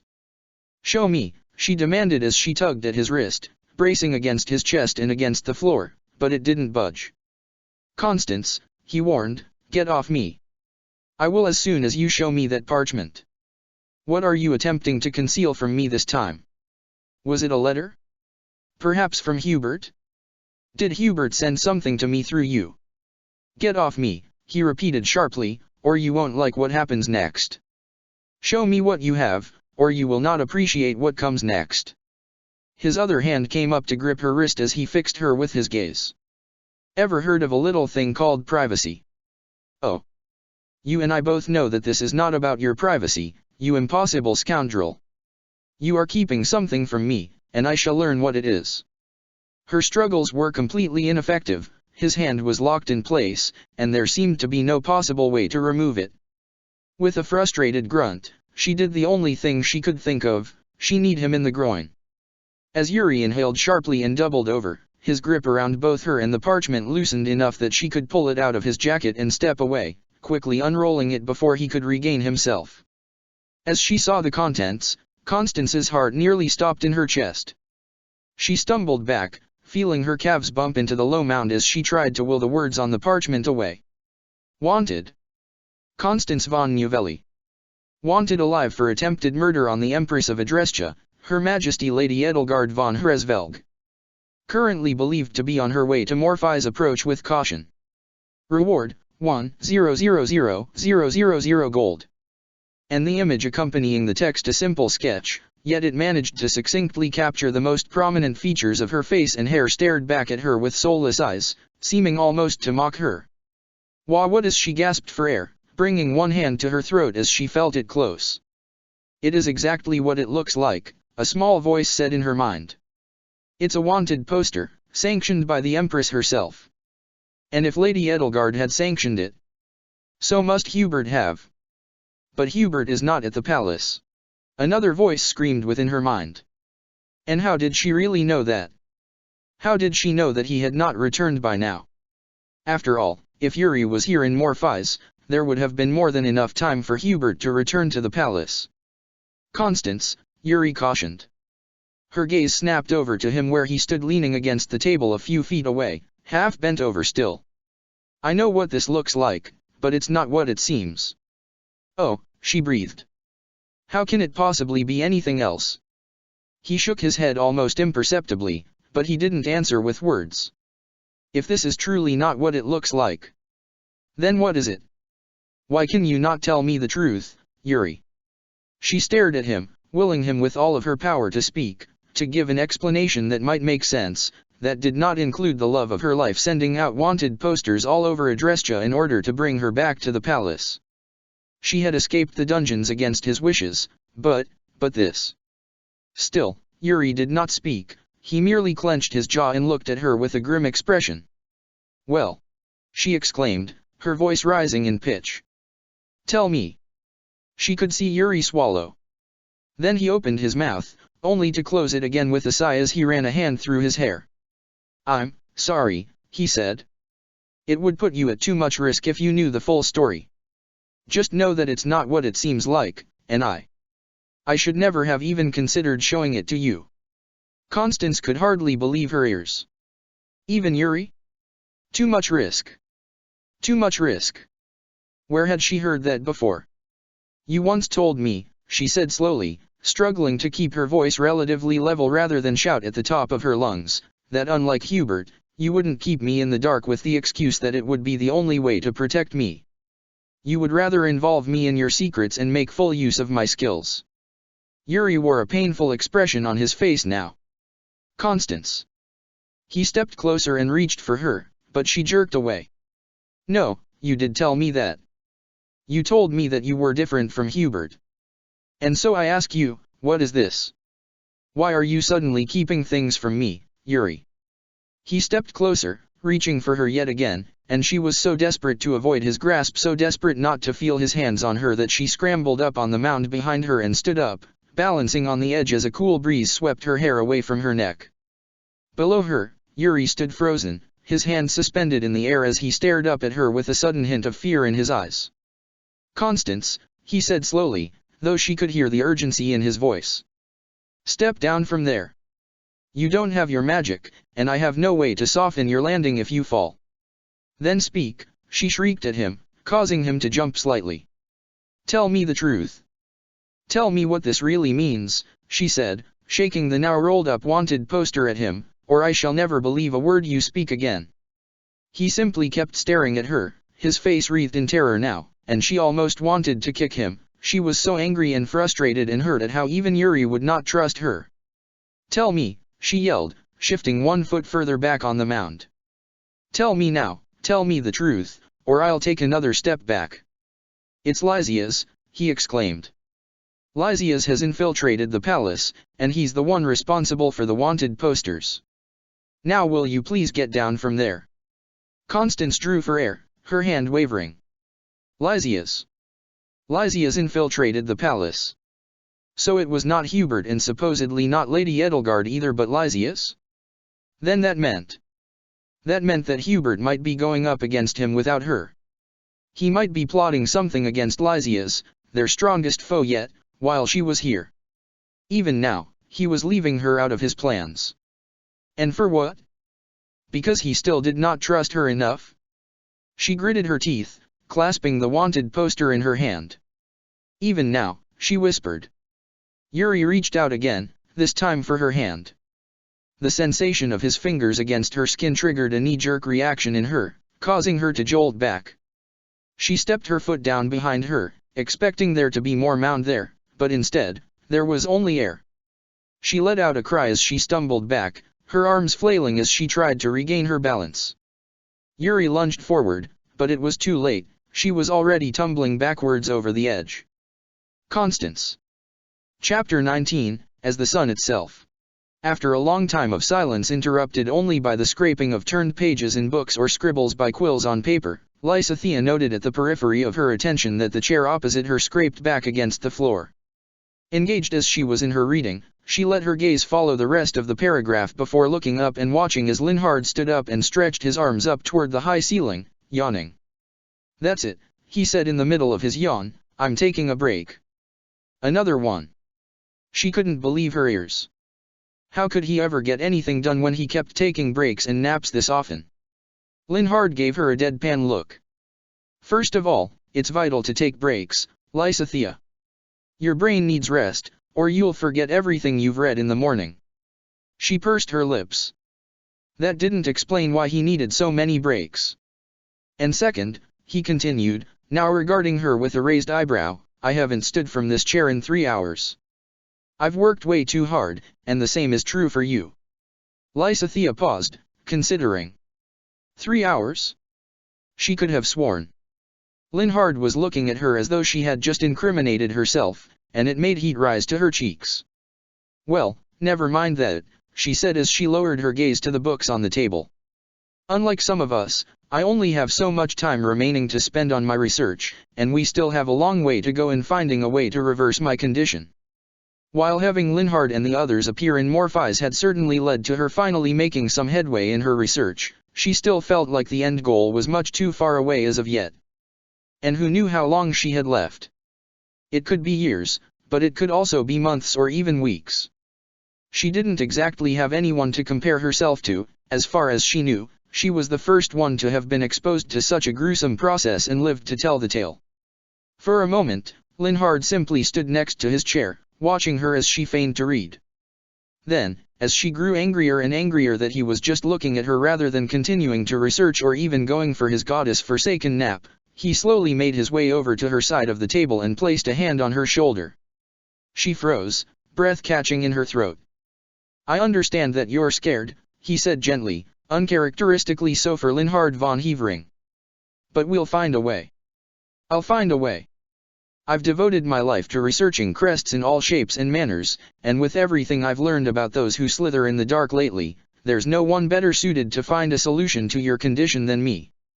He squeezed her shoulder, and then before she could regain her senses enough to reply, he had walked away and left her alone by the large table with their books and notes. By the time she had come up with a response, she realized that she was staring after him with wide eyes, cheeks burning hotly again. She'd seen Linhard excited about his research many times before, but she couldn't recall if she'd ever seen him so passionate. She scowled at herself, quickly turning back around to face the table. Linhard was passionate about his research. What was new? "Good evening, Divishiagia."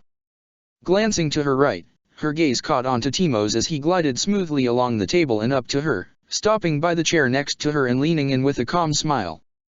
"How is the research coming along?" She sighed as she shook her head, gesturing to the mess on the table. "Still slowly, but less so now that I have Linhard. Thank you for keeping the library accessible to us after closing hours, I truly appreciate it. Without this additional time, I'm not so sure I would have come this far by now." "It's no issue," he assured her, inclining his head in acknowledgement. "Our library is a great treasure, yet I rarely see anyone make such thorough use of it as you have done. Its secrets deserve to be found." She nodded. "Judging by how knowledgeable you are about those secrets, I assume you are one of the rare ones." Timo's smile wavered somewhat, his gaze drifting away to the side as he thought. He said distantly. "I spent a fair share of time here in my youth. While the other children skipped between the rooftops, I had my nose tucked between the covers of dusty old tomes. We never seemed to go deeply enough into history in our classes at school, not deeply enough for me, at any rate." She took in his face, studying the almost sorrowful look in his eyes as he seemed to recall memories from that time. Timos usually looked so perfectly pleasant and put together, that seeing him like this made the atmosphere feel almost solemn. "Did you ever wish to play with the other children?" she asked, wondering whether Timos might have been a lonely child.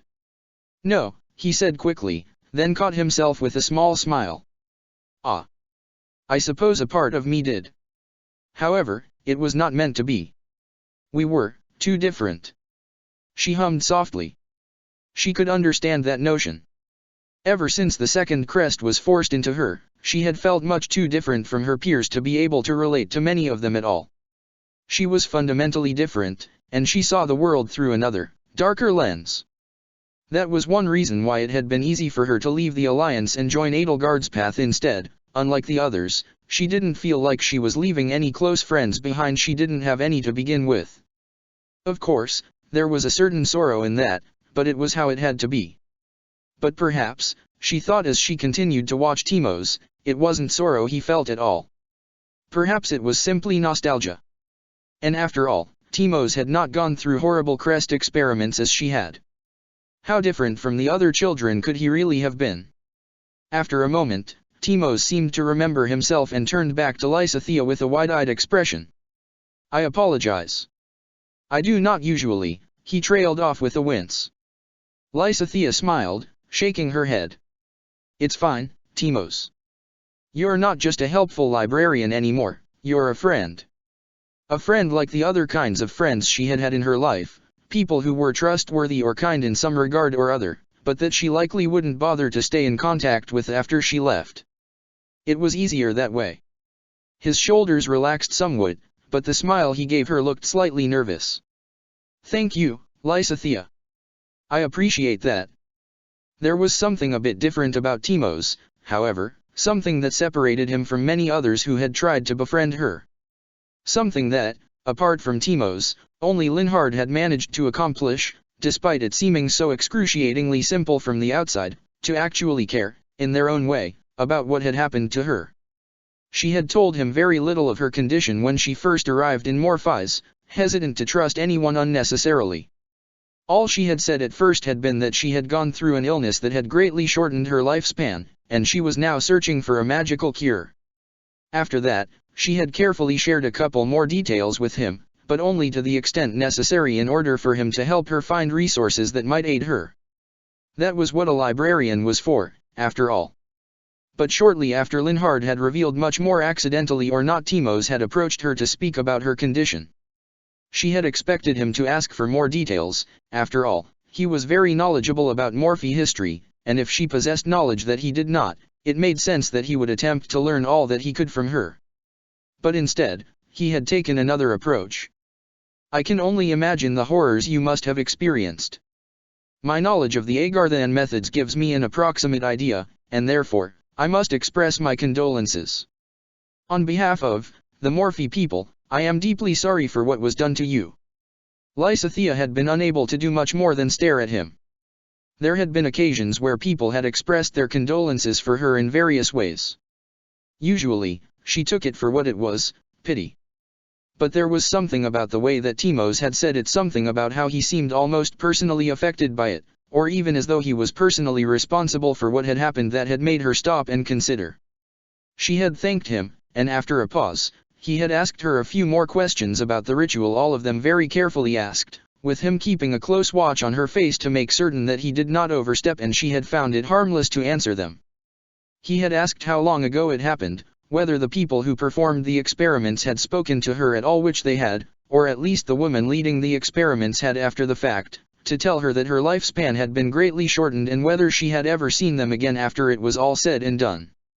The answer to this last question was a definite no.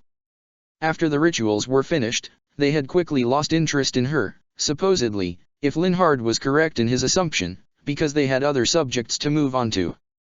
Eventually, Timos had given her his condolences again, and then the conversation had naturally flowed toward the subject of Morphe history and how it connected to the Agarthans, a subject that they spoke only briefly about before Linhard returned, and Timos excused himself for the night. It had been an unexpectedly pleasant conversation about something so grave and horrible, and she believed she knew why. It was because all throughout their conversation, Timos had shown very clearly that he didn't simply pity her, but that he actually cared about what she was telling him, and deeply regretted that it had happened to her. And after that moment, she had felt slightly more relaxed around him than she had before. The effect seemed to extend to Timos himself, as well. Now, after looking toward the stairs some distance away, Timos carefully pulled out a chair and seated himself beside her. As one friend to another, he said softly, and she had to lean in a bit closer to be able to hear what he said as he continued, "There is something I wish to ask you. It concerns Shay." Lysithea frowned. Shay. Timos glanced toward an open book on the table, a spread going into some detail on what was known about the Agarthan scientist behind much of their dark technology, Epimenides, before returning his gaze to her face. "I had an interesting conversation with him recently," he said, causing her to raise her eyebrows. "Among other things, he asked me if Epimenides had any descendants. When I inquired as to why he wanted to know that, which, I confess, is a sin for a librarian to ask, but I was too stumped to stop myself in time, he said that he knew someone who looked similar to the depiction in the book." He cast another glance toward the staircase before leaning in and lowering his voice further. "Perhaps you are not the right person to ask, since he arrived here after you, but, do you know anything of his background?" Lysithea stared at him. She had barely even exchanged a single word with Shay, and not really wondered about him much either, but if he had managed to rouse Timos' attention, perhaps she had missed something important. "I do not know," she admitted. "Constance and Linhard might. But couldn't it simply be a misunderstanding? Perhaps his recognition of faces is lacking." She paused, then turned the pages in the book until she reached the old sketch of Epimenides. It was not exactly detailed, and could easily be mistaken for any young man with fair hair. See, not only is this sketch old and worn, it also depicts a man with rather general features. Anyone could say that they knew someone who looked similar to Epimenides, going by this depiction. Timos, who had followed her finger with his gaze as she pointed to the page, did not look very convinced. "But I agree that it's a strange question to ask," she added. "And I wouldn't blame you if it creeped you out a bit." He let out a soft amused exhalation, one corner of his mouth turning upward. "Thank you. You may be entirely right, it might just be an unfortunate misunderstanding. Still." He trailed off, his gaze moving off into the distance as he seemed to momentarily forget that he had been talking at all. "Still," she prompted after a moment of silence, at which he raised his eyebrows and gave her another brief smile. "Ah, my apologies. I thought of something that I need to clarify for myself." He stood from his chair, then paused. "Do you still have that spell I helped translate for you? The separation spell?" "Yes, I think so," she said, browsing through her notebook. "Why?" Androtimos watched her browse for a moment before replying, "I believe Constance may find it useful." She frowned at that, but didn't bother to argue. Constance had dismissed it once already, but perhaps the two of them had discussed it anew and she had changed her mind. It wasn't as though Lysithea had a better use for it. If Androtimos needed it, she might as well give it to him, after all, he was the one who had translated it in the first place. She found it tucked between two pages near the back of the notebook and handed it to Androtimos in silence. He received it with a smile before giving her a short bow. "My gratitude is yours. Now, you'll have to excuse me. Good night, Lysithea." Before she could say much more than good night in response, he had hurried off toward the staircase and soon disappeared out of her sight. "Constance!" As the safe grip of the mound slipped away from beneath her solace, Constance screamed, the fear of falling driving everything else from her mind. She heard Yuri's voice calling her name, but it seemed as though it was coming from far away, as though he were a distant memory rather than a living, breathing person. She closed her eyes, waiting for the impact that would signal the end of her fall. But then something almost immaterial, an incredibly familiar sensation, tugged her rapidly forward through space, and as she flung open her eyes, she only just found herself stumbling forward on the rooftop, trying to regain her bearings. Hold on. Did he just? Her heart was pounding in her chest as she spun around, trying to locate Yuri. He was nowhere to be seen. Yuri. Panic rising in her chest, she darted forward to lean over the mound and look down at the ground beneath. She immediately exhaled in relief. There he was. He sat in a half-crouch in the alley 4 floors below, looking to his sides in what seemed like confusion. But he appeared to be unharmed. Swallowing, Constance brought a hand to her chest to calm her pounding heart. When she realized that he had switched places with her with his trickster magic, she had been terrified that he. But somehow, he must have managed to break his own fall, despite what he had said. He looked up at her then, and she pulled back from the edge and out of his sight with a jolt. After everything. The kiss, and his confession, and the lies.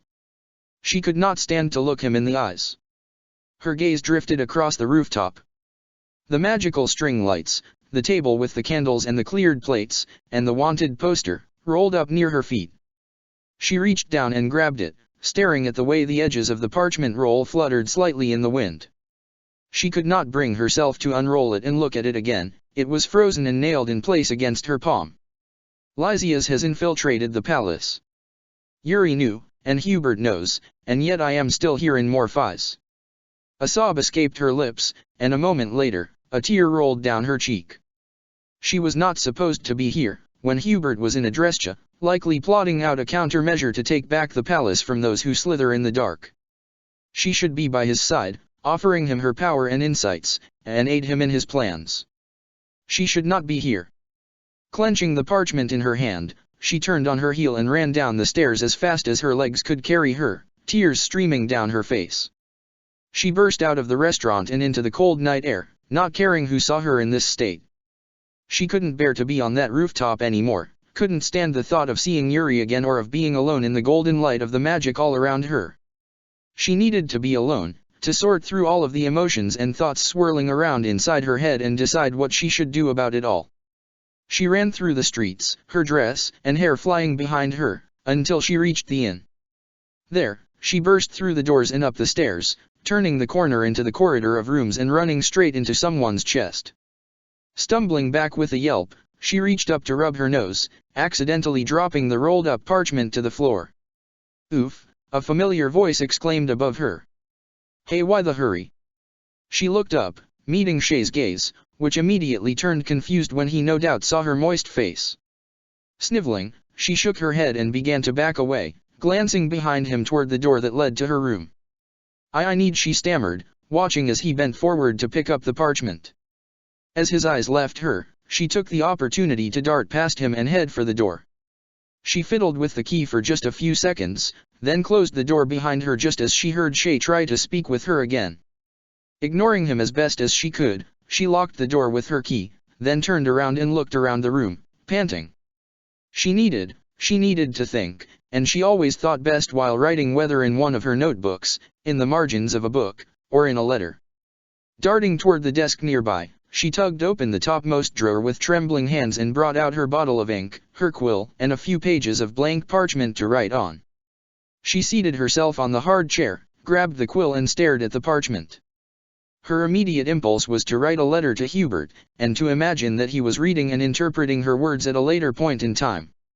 Although she glanced at the book that lay in one corner of the desk, with notes sticking out from between a dozen pages or so. Where Magic Cannot Reach, a theory of psychological healing through gradual exposure. Was it truly Hubert she wished to speak to, or was it Crow?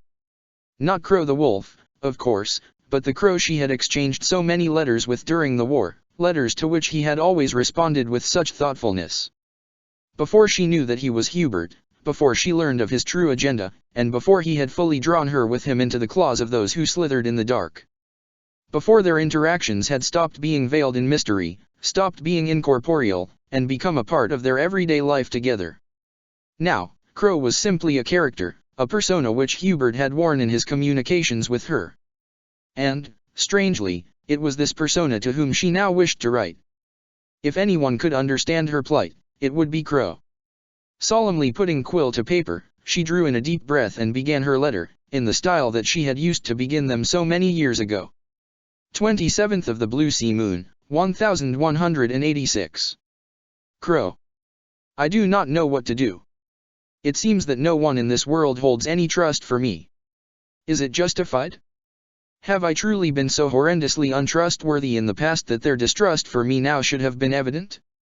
It is becoming more and more apparent as time goes by that Hubert still does not trust me.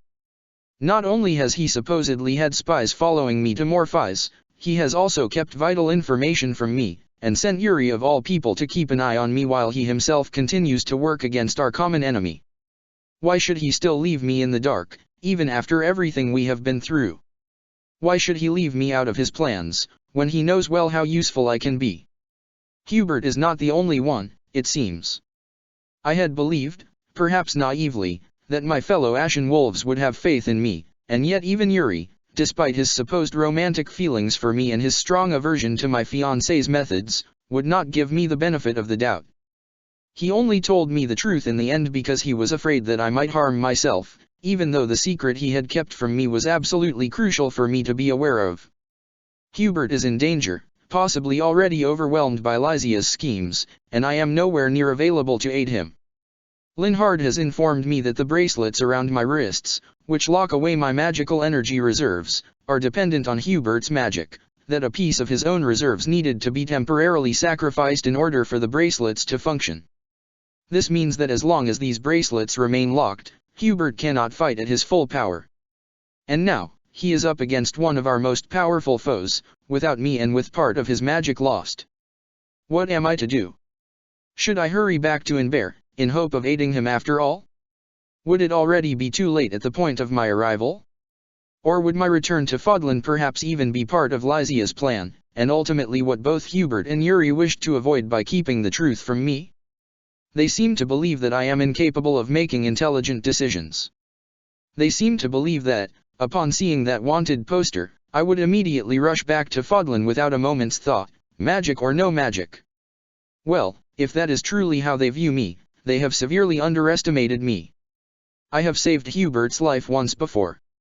I went against his wishes that time, and yet it was that very action which not only saved him, but which also ultimately thwarted the plans of our foes and incapacitated them so brutally that they must now rely on naught but their own personal magic and cunning. It is true, I am perhaps not quite as capable of coming up with successful schemes as Hubert or Yuri, and I am still without my magic. However, I have access to resources which they surely never included in their calculations. For one, I am nearing a breakthrough with the Morphean magic, I just know it.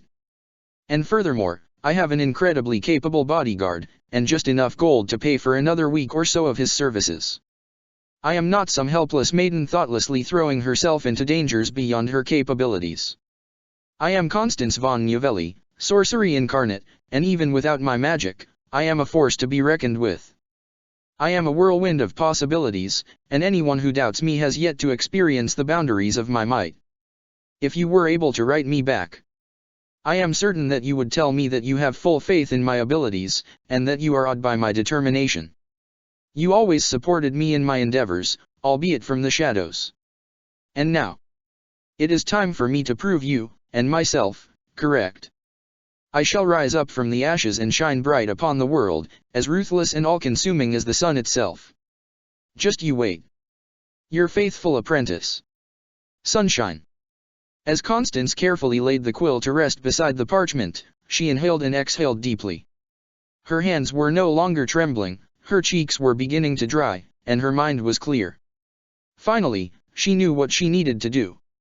His gaze wearily and automatically moving across the room ahead, Yuri stepped inside the inn and let the door slide shut behind him.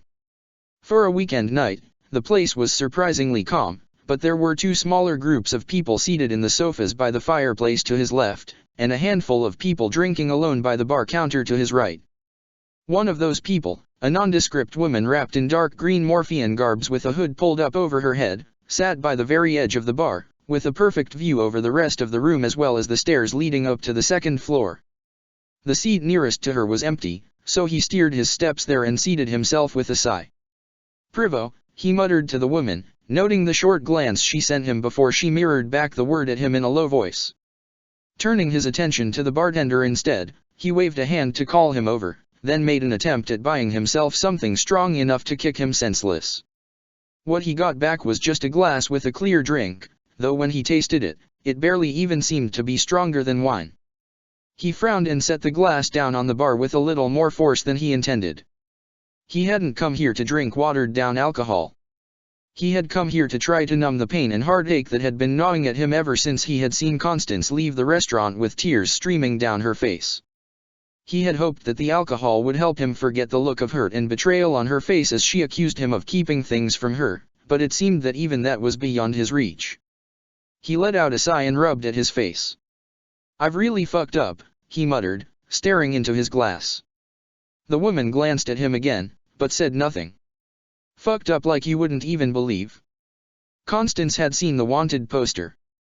He had never meant to show it to her, not even in his angriest, most selfish moments had he seriously considered showing that to her, especially since he knew that unless he was going to tell her the truth along with it, doing so could shatter her trust in Hubert so thoroughly that she might never be able to trust anyone again. Doing so wouldn't be fair to her. It wouldn't be good for her. And still, he'd been about to do it, and as soon as she saw him start to pull it out from his jacket, it was too late to take it back. He'd absolutely fucked up. I never really meant to show it to her, he muttered, running both hands through his hair as he spoke. I honestly didn't. He'd just been so damn angry, knowing that no matter what he said, Constance was too stubborn to listen. She knew just as well as he did what kind of mess her relationship with Hubert had landed her in, and she still was blind enough to believe in him. She still wouldn't listen to Yuri when he tried to make her see reason. I even helped them get together, he said, banging his fist into the counter next to the glass. For fuck's sake, he trailed off, shaking his head as he slowly started to laugh instead. It was like a bad joke. He had pushed Constance out of her comfort zone, pushed her into going past Hubert's facade, believing that there actually might be something good for her to find there. But instead, what he'd ended up doing had been not only to push the love of his life into the arms of another man, but also to push her into the arms of a man who might just lead her to an early grave. And now, he couldn't take it back. She was lost. Completely smitten by the Grim Reaper himself. Lifting the glass to his lips, he took 3 large gulps before setting it down again and turning to the woman directly. She gave him a wary look beneath her dark green hood. I love her, he said with a trembling smile. I love everything about her. And she trusted me enough to confide in me what happened to her in the past. I don't think she ever told anyone else that, but she trusted me with it. He let out an incredulous scoff as he grabbed his glass again, clenching it too hard in his hand. But do you know what I did? Without waiting for the woman to answer, he swept the remaining contents of the glass down his throat, set the glass down and gestured toward the bartender again, who nodded. I used that trust. I forced myself on her, only to then snarl at her until she started crying. What kind of fucking idiot am I? Now, she's doing goddess knows what in her room, probably crying herself dry, all because I couldn't. He cut himself off, turning his head away with his jaw clenched. Couldn't what? Couldn't stand to lose? No, that wasn't it. That definitely wasn't it. He'd needed her to see reason. If she got together with Hubert again, then. Another glass of whatever its contents landed on the counter in front of him. He mindlessly raised it to his lips. He knew he shouldn't drink more tonight. He'd already started getting fuzzy around the edges from the glasses of wine he had with Constance, and this rapid-fire consumption definitely wasn't going to help him think more clearly. Who the fuck cares, he muttered as he set the drink down, swirling the remaining contents in the glass. You don't care, I don't care, Constance sure as hell doesn't care. No one would care if I got too drunk to remember anything from tonight. Maybe it would just be a blessing in disguise. He was aware that he should probably stop drinking and try to go back up to his room, but the thought of possibly facing Constance again, of seeing the hurt and betrayal in her eyes or even hearing her cry in her room, was too much to bear. He glanced up at the woman next to him. You know what the worst part is? He asked. I know I'm right. I know that she's making a mistake, and I know that Hubert will hurt her again. I just can't make her see it. And now, I've pushed her away, and she'll never listen to me again. He let out a deep sigh and leaned forward over the bar, closing his eyes. He just wanted to forget everything for a little while. The guilt, the hurt, the pain. It was all too much to bear. I just want her to be happy, he said quietly. That's all I want. But it seems like no matter what I do, I can't make that happen. He sighed again, running a hand through his hair. He knew he needed to clear his head and try to come up with a plan for how to fix the mess he had made. But for now, he couldn't shake the feeling of despair that had settled over him. What do you think? He asked the woman. Is there any damn chance she'll ever forgive me? The woman, lifting her own glass to her lips, remained silent. She didn't make a single indication that she could understand him. He lowered his gaze to his glass, smiling bitterly. Yeah, he muttered. You don't care. Of course you don't. The only reason she was putting up with him right now was because she had a facade of her own to protect. I'm fucking pathetic, he said. Constance is right to reject me. I'm just as rotten as him. He emptied his second glass, and this time when he gestured for another, he showed 2 fingers.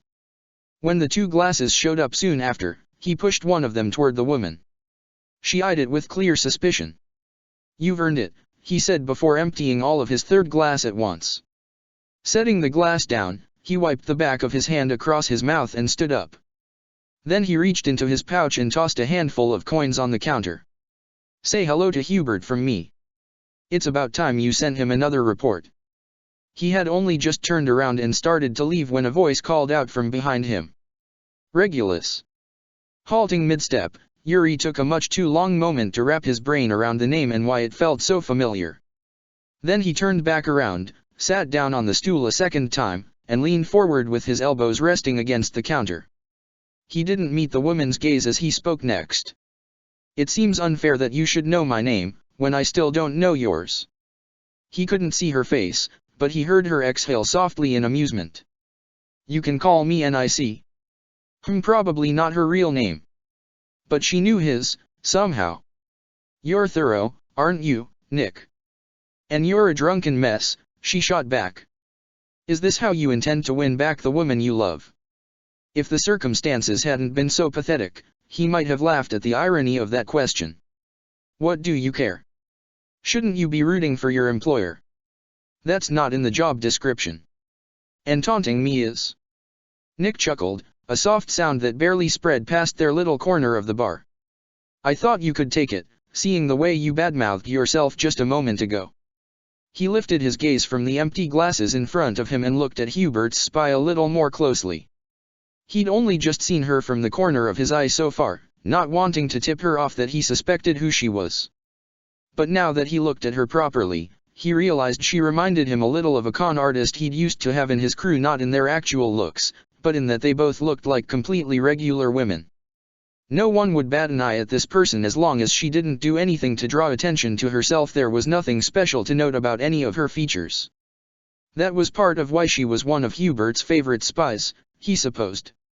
He also noted that she hadn't so much as touched the drink he'd gotten her. How did you identify me? She asked. I've noticed you around Constance, he said. And when I walked in here, you were seated in the perfect place to have an overview of the entire inn, and you had a full glass in front of you. Seemed to me like you came here right as Constance did, and that before that, you were spying on us. He paused, remembering the unexpected force that had caught him in the air and softened his fall earlier. You're a wind mage, yeah. Of course Hubert's spy would intervene as soon as Constance's life was in danger.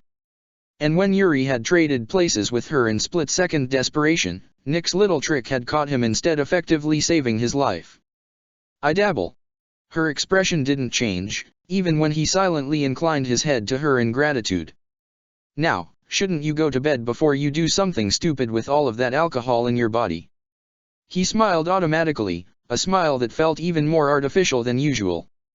Is that an invitation? Not in the slightest, she said. I'm here to do a job, not get involved with someone like you. Yuri couldn't help the scoff that escaped his lips. Someone like me? Someone who's in love with a woman he can't have, and is drowning his sorrows in alcohol because of it. It's a classic story, and I'm not interested in being a part of it. Yuri felt all humor drain away from him in an instant, as he was forced to recall why he'd come to the bar in the first place. The alcohol really had managed to dampen the worst of his spiraling emotions, but now that he was reminded of Constance, he once again felt the anger and regret come alive.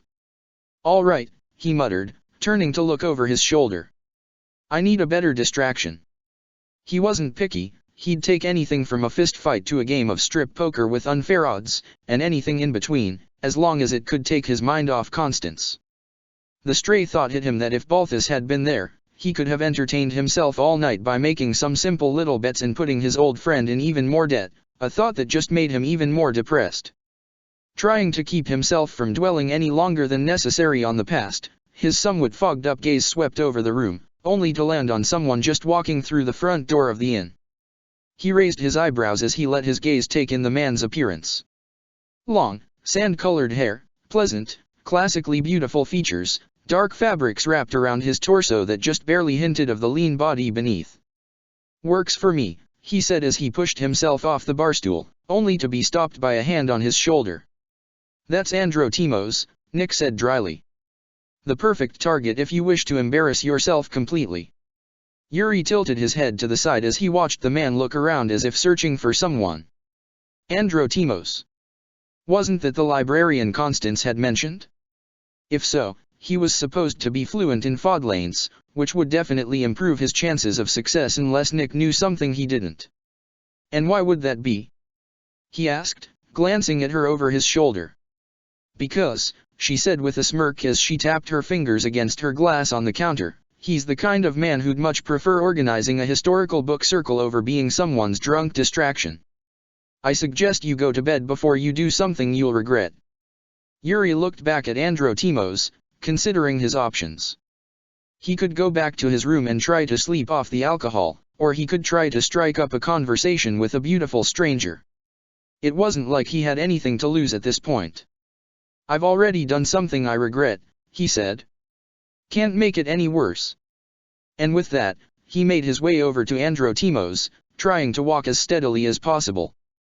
He knew he should probably just turn around and go back to his room, but the thought of spending the night alone with his thoughts was too much to bear. Even a historical book circle sounded like a better alternative. "Privo," he said as he came to a relatively smooth stop in front of Andro Timos, putting on his most charming smile, the kind that could make just about any Fodlanes noble write him into their testament. "I couldn't help but notice you walking in. Are you looking for someone?" The Morphe man raised his eyebrows, quickly letting his gaze move down along Yuri's body before returning to his eyes. A small but hesitant smile colored his lips. "My apologies," he said. "You are?" "Oh, just a guy who saw a handsome stranger walk in and wanted to make his acquaintance. My name's Yuri." At that, the other man's eyes lit up. "Ah. Yuri, yes. You know Divishiagia Constance, then?" "I am Andro Timos, I work as a librarian here in Morphis. Constance has mentioned you." Yuri's smile froze somewhat on his lips as Androdimos' words stabbed into his heart. "She has, yeah? Is Constance the one you're looking for?" Androdimos' smile wavered somewhat. "Ah, yes. Exactly. I need to speak with her about a book I think she might be interested in. Do you know where she is now?" "She's in her room," he said, gesturing toward the stairs. "But I'm pretty sure she doesn't want to see anyone right now. She's had a rough night." "As have I. But I have an idea of how to make it a little bit better." Andro Timos looked hesitant, gaze sliding over to the staircase that led up to the rooms on the second floor. Yuri almost asked what book he'd meant to give to Constance, before he realized that he didn't give a damn. "I see. Is she all right?" Yuri glanced away, trying to keep his smile in place. No, she probably wasn't all right, but he had to believe that she would be. Whether what she needed from him was space or another apology, Constance was strong and independent, and she could get herself out of any difficult situation. In fact, he was starting to regret ever trying to hide the truth about the wanted poster from her. She wasn't stupid. She wouldn't just immediately throw herself on the next ship back to Fodlan so that she could put herself in unnecessary danger. He had to believe that she would make smart decisions, and the more information she had on hand, the better her chances were to make the right one. He didn't need to babysit her, and the apologies could wait until tomorrow, when they'd both had some time to think things through and when he's sobered up enough that he wouldn't make a complete fool of himself. But for now, he could allow himself a night of distraction. "She will be, after a good night's sleep," he said with such confidence that he almost convinced himself. "Our night doesn't have to end here, though. Clearly there are things Constance neglected to tell me about you." He glanced downward just long enough for Andro Timos to see. "So I'm sure she missed a few details about me as well. Let me buy you a drink and we'll fill in the holes together."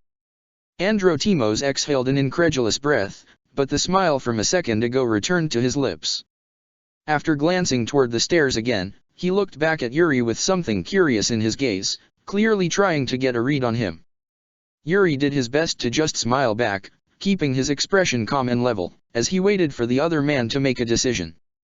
He thought he did all right, but he knew the damn alcohol was taking the edge of not only his pain, but also the skills that usually came so easily to him. Though if any of his real thoughts or feelings did leak through, at least Androtimos didn't seem to be bothered by them. "Allow me," he said finally, his smile growing firmer as he gestured to a group of free armchairs near the fireplace. "Please make yourself comfortable while I speak to the bartender." Yuri raised his eyebrows, watching Androtimos as he sauntered over to the bar and greeted the bartender in perfect Morphean. Handsome and pleasant, it was almost too much. He seated himself in one of the armchairs, studying the librarian from the corner of his eye. Some subconscious part of his brain that usually picked up warning signs before he could even really understand why told him that he should be wary of Androtimos, and ordinarily, he would have listened and stayed the hell away. It was how he'd kept from being robbed, cheated, or backstabbed up until now, and he normally didn't like to play games where the odds were stacked against him. But tonight, with alcohol buzzing in his body and the painful memories from the rooftop refusing to leave his mind, those stacked odds only drew him in further, like a moth to a flame, and he couldn't help but feel like getting ruined by this man might be exactly what he needed. Chapter 20, One Who Destroys. PPHHHNNNNN. Who are you? Unsteady lines, growing and then shrinking in size, swirling around in gray patterns against black. FFWWWNNNN. A faint ringing somewhere far away, or was that close by, or was it all just imagination?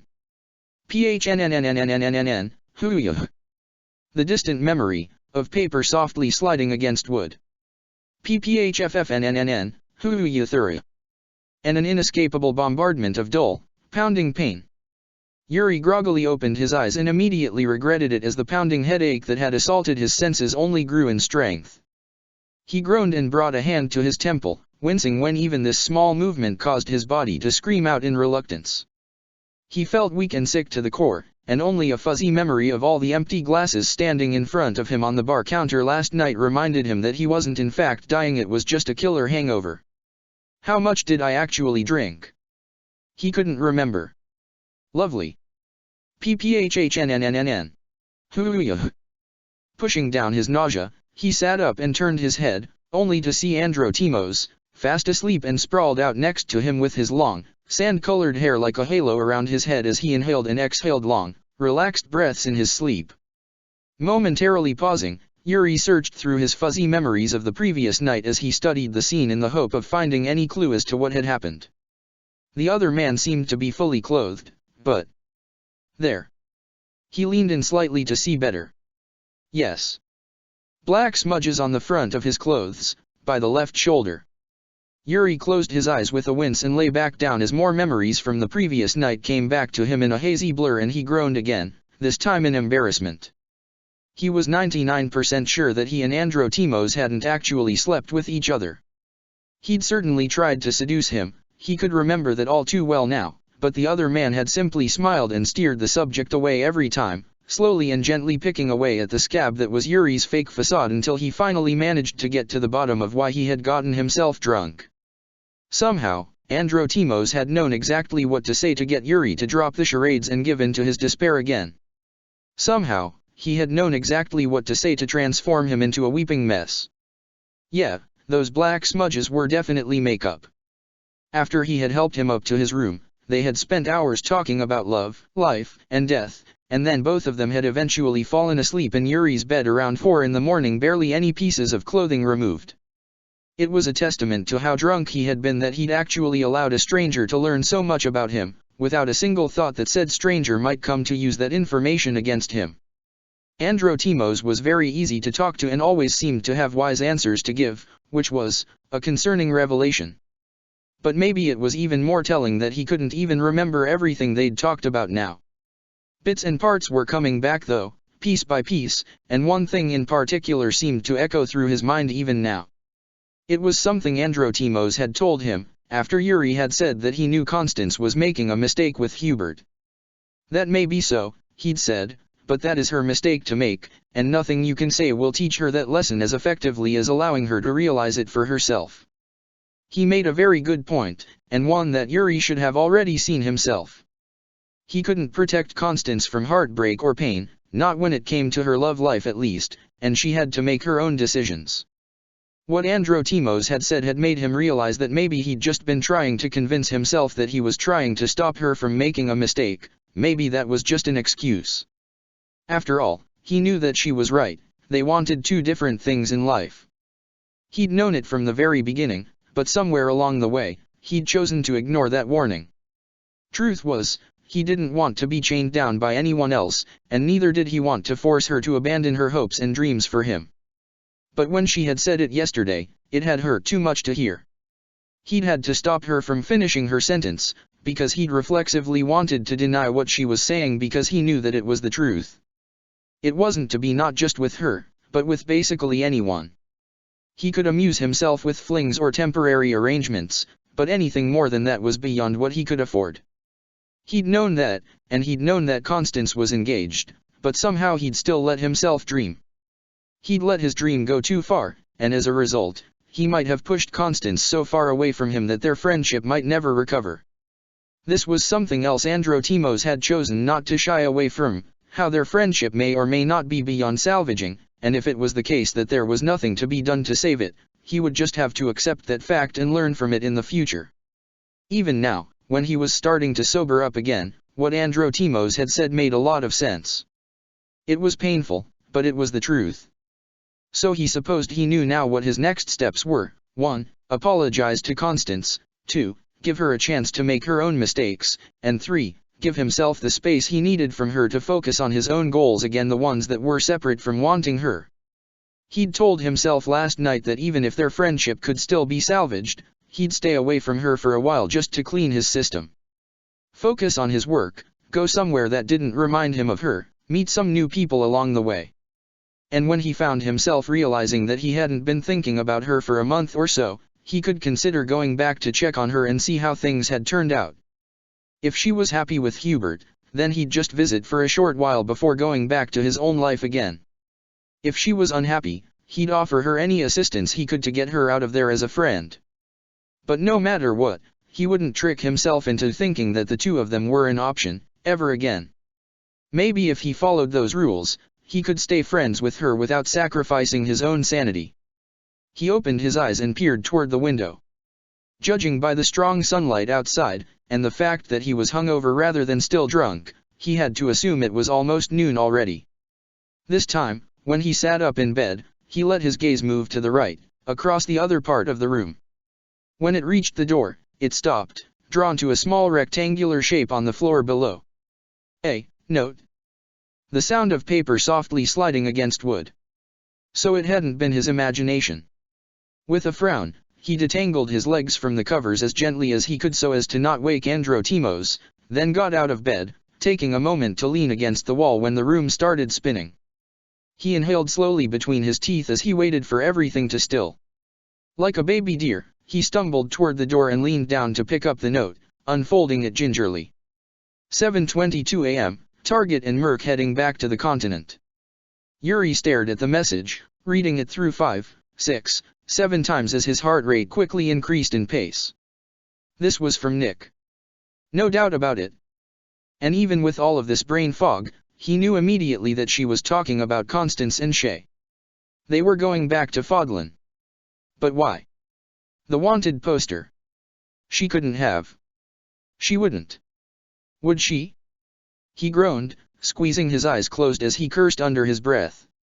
Yeah. She would.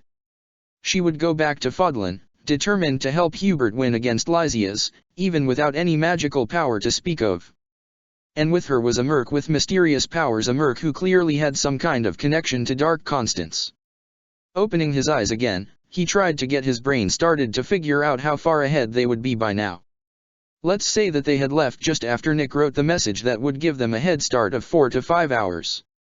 That might be enough for them to be able to catch an earlier ship than he could, if they were in luck. If he wanted a chance in hell to catch up with them, he needed to leave now. He reached for the door, but before his hand had landed on the knob, a magic projectile of pure darkness shot forward from somewhere behind him, melting into the door's lock with a telltale click.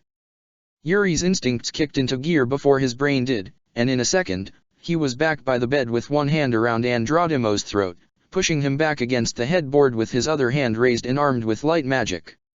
His nausea and headache caught up with him immediately, but he gritted his teeth against it, knowing that it would subside soon enough. Of course the handsome librarian, who just happened to be knowledgeable about Agartha and history, was a spy for those who slithered in the dark. Why else would he be so cozy with their little group?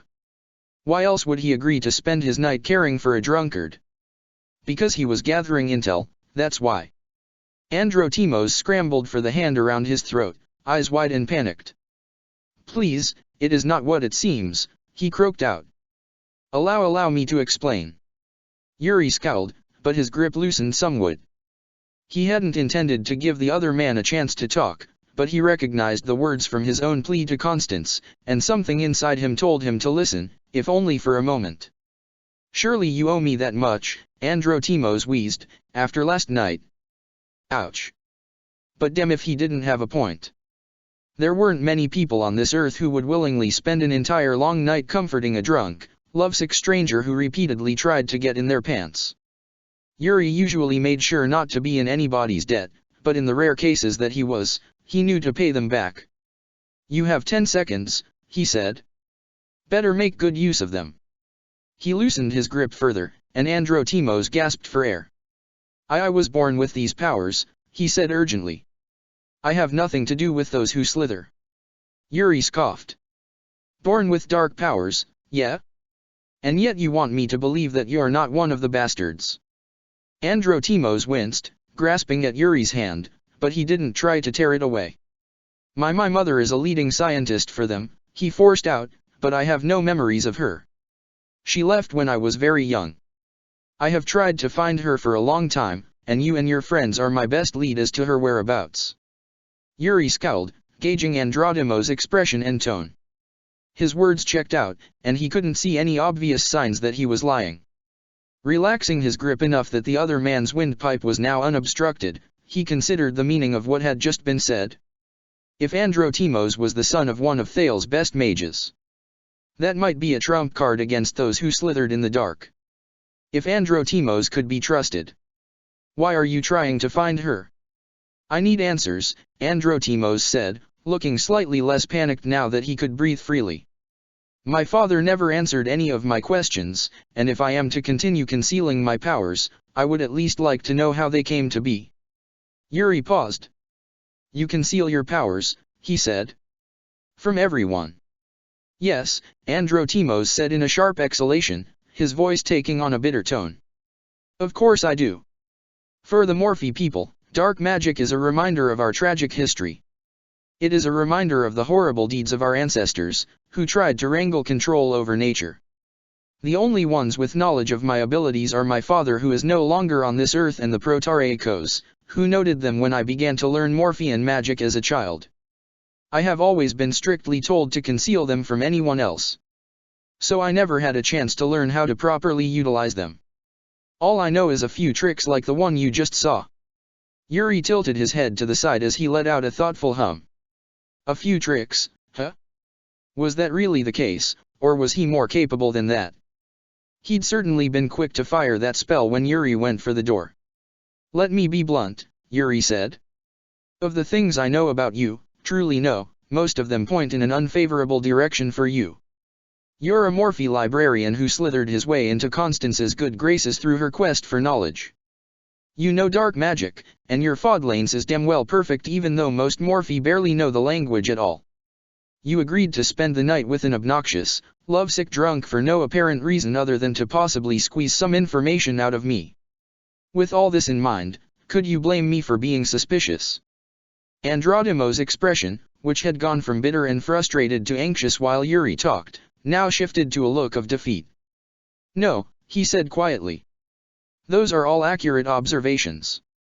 However, from my perspective, Constance and the others were a group of Faudlane's mages who came to Morphis to research our magic and history, and to find magical cures for various dark afflictions. I saw an opportunity to possibly find the answers to some of my questions, but I could not know where their allegiances lay, which is why I have been cautious regarding my past as well as my intentions. Last night, it's true that I did see another opportunity. But that does not mean that I didn't also wish to help a fellow human being with what was clearly some deep-rooted emotional turmoil. Yuri just barely kept himself from wincing. Deep-rooted emotional turmoil. He'd really been that transparent last night? As for my Fodlanes, Androtimos continued after a brief moment of hesitation, I lived in Fodlan for 5 years while searching for my mother. That is how I know your language so well, and it was how I finally learned about her occupation. I only returned to Morphise when my father fell deathly ill 6 years ago, and then I became a librarian to gain access to the most restricted resources about our history so that I could try to learn more. His eyebrows lowered as he fixed Yuri with a wary gaze. Is that enough to mitigate your concerns? Yuri considered the question. Had Androtimos given him plausible explanations for some of the things that irked him? Sure. Did he feel any less suspicious because of it? No, not really. Especially not when his mental capacities were still suffering the consequences of his choices last night.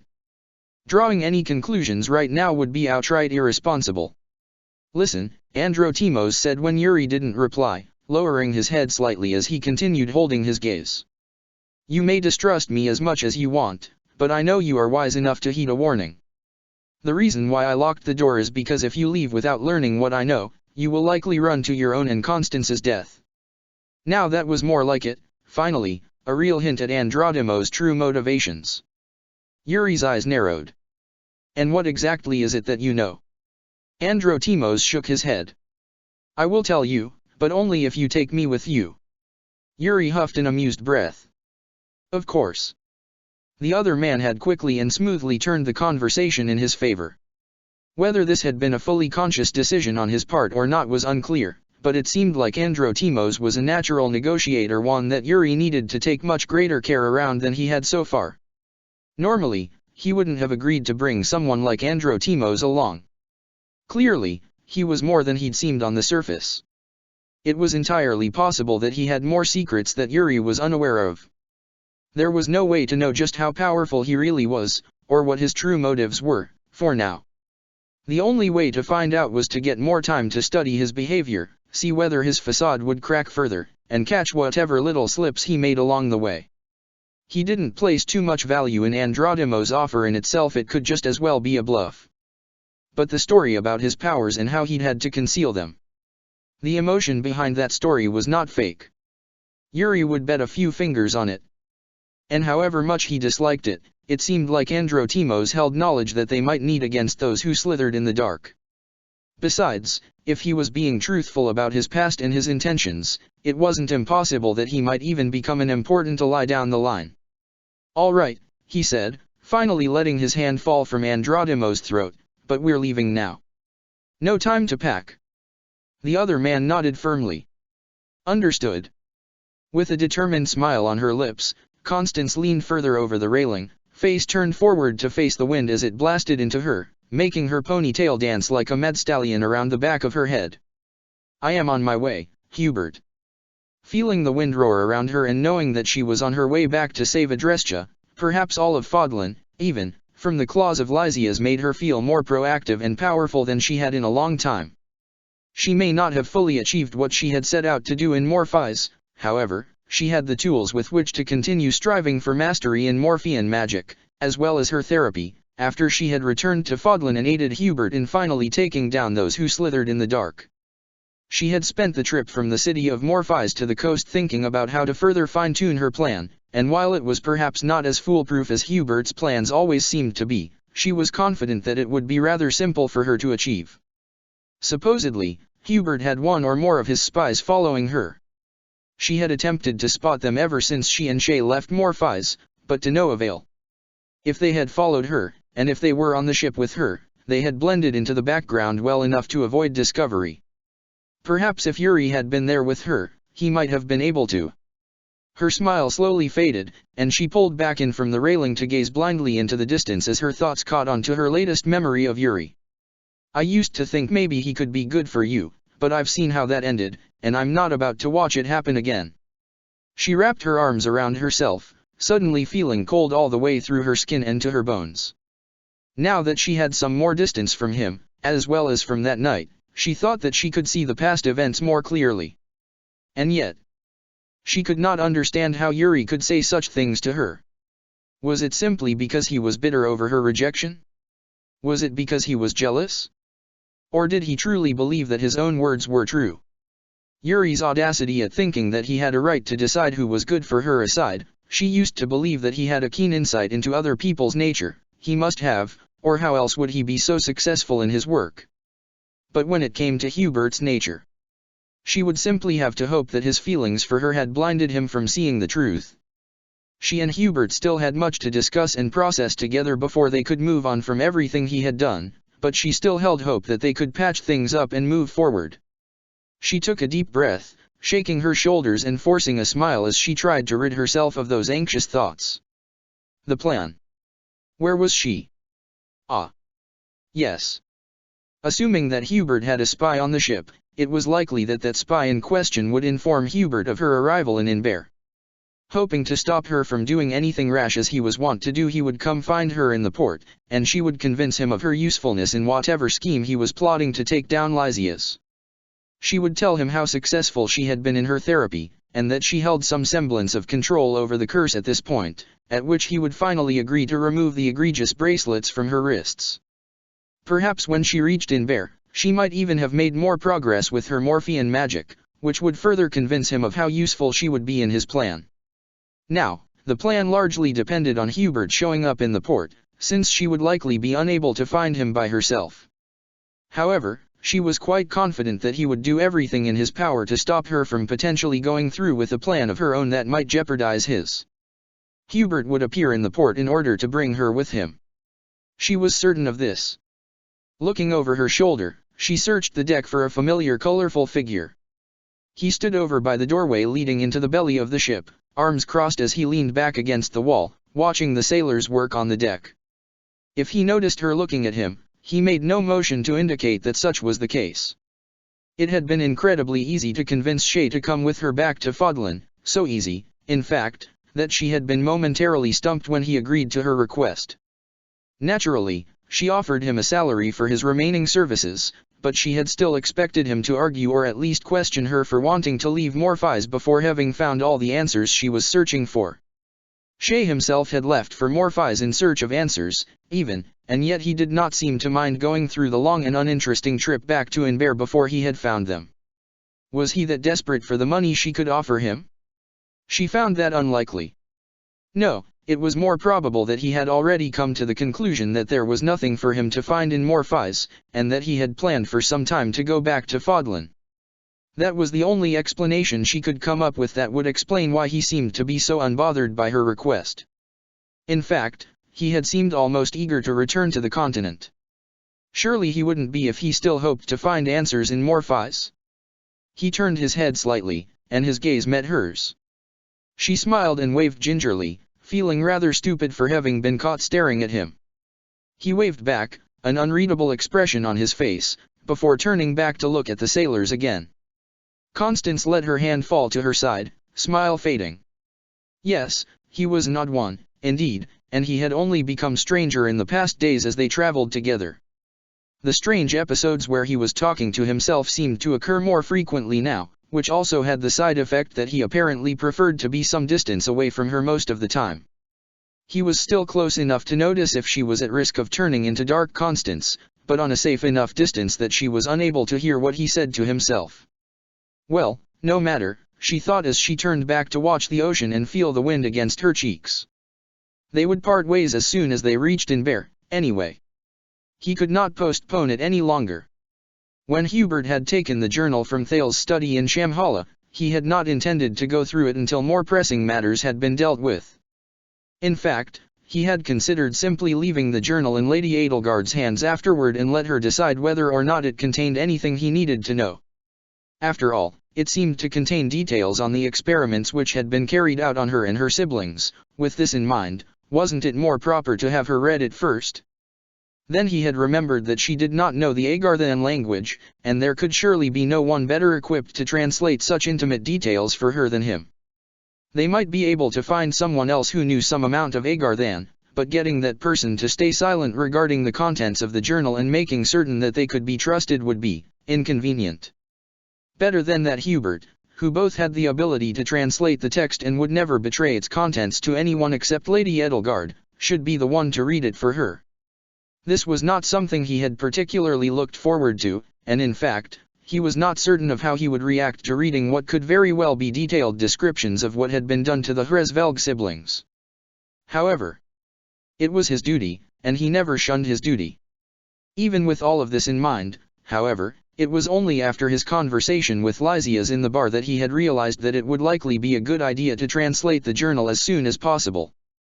If this was the treasure which, according to Lysias, he had supposedly stolen from Shamhala, and if Lysias was so determined to get it back that he was even open to bartering for its return, it might contain secrets that could greatly aid them in their battle against those who slithered in the dark.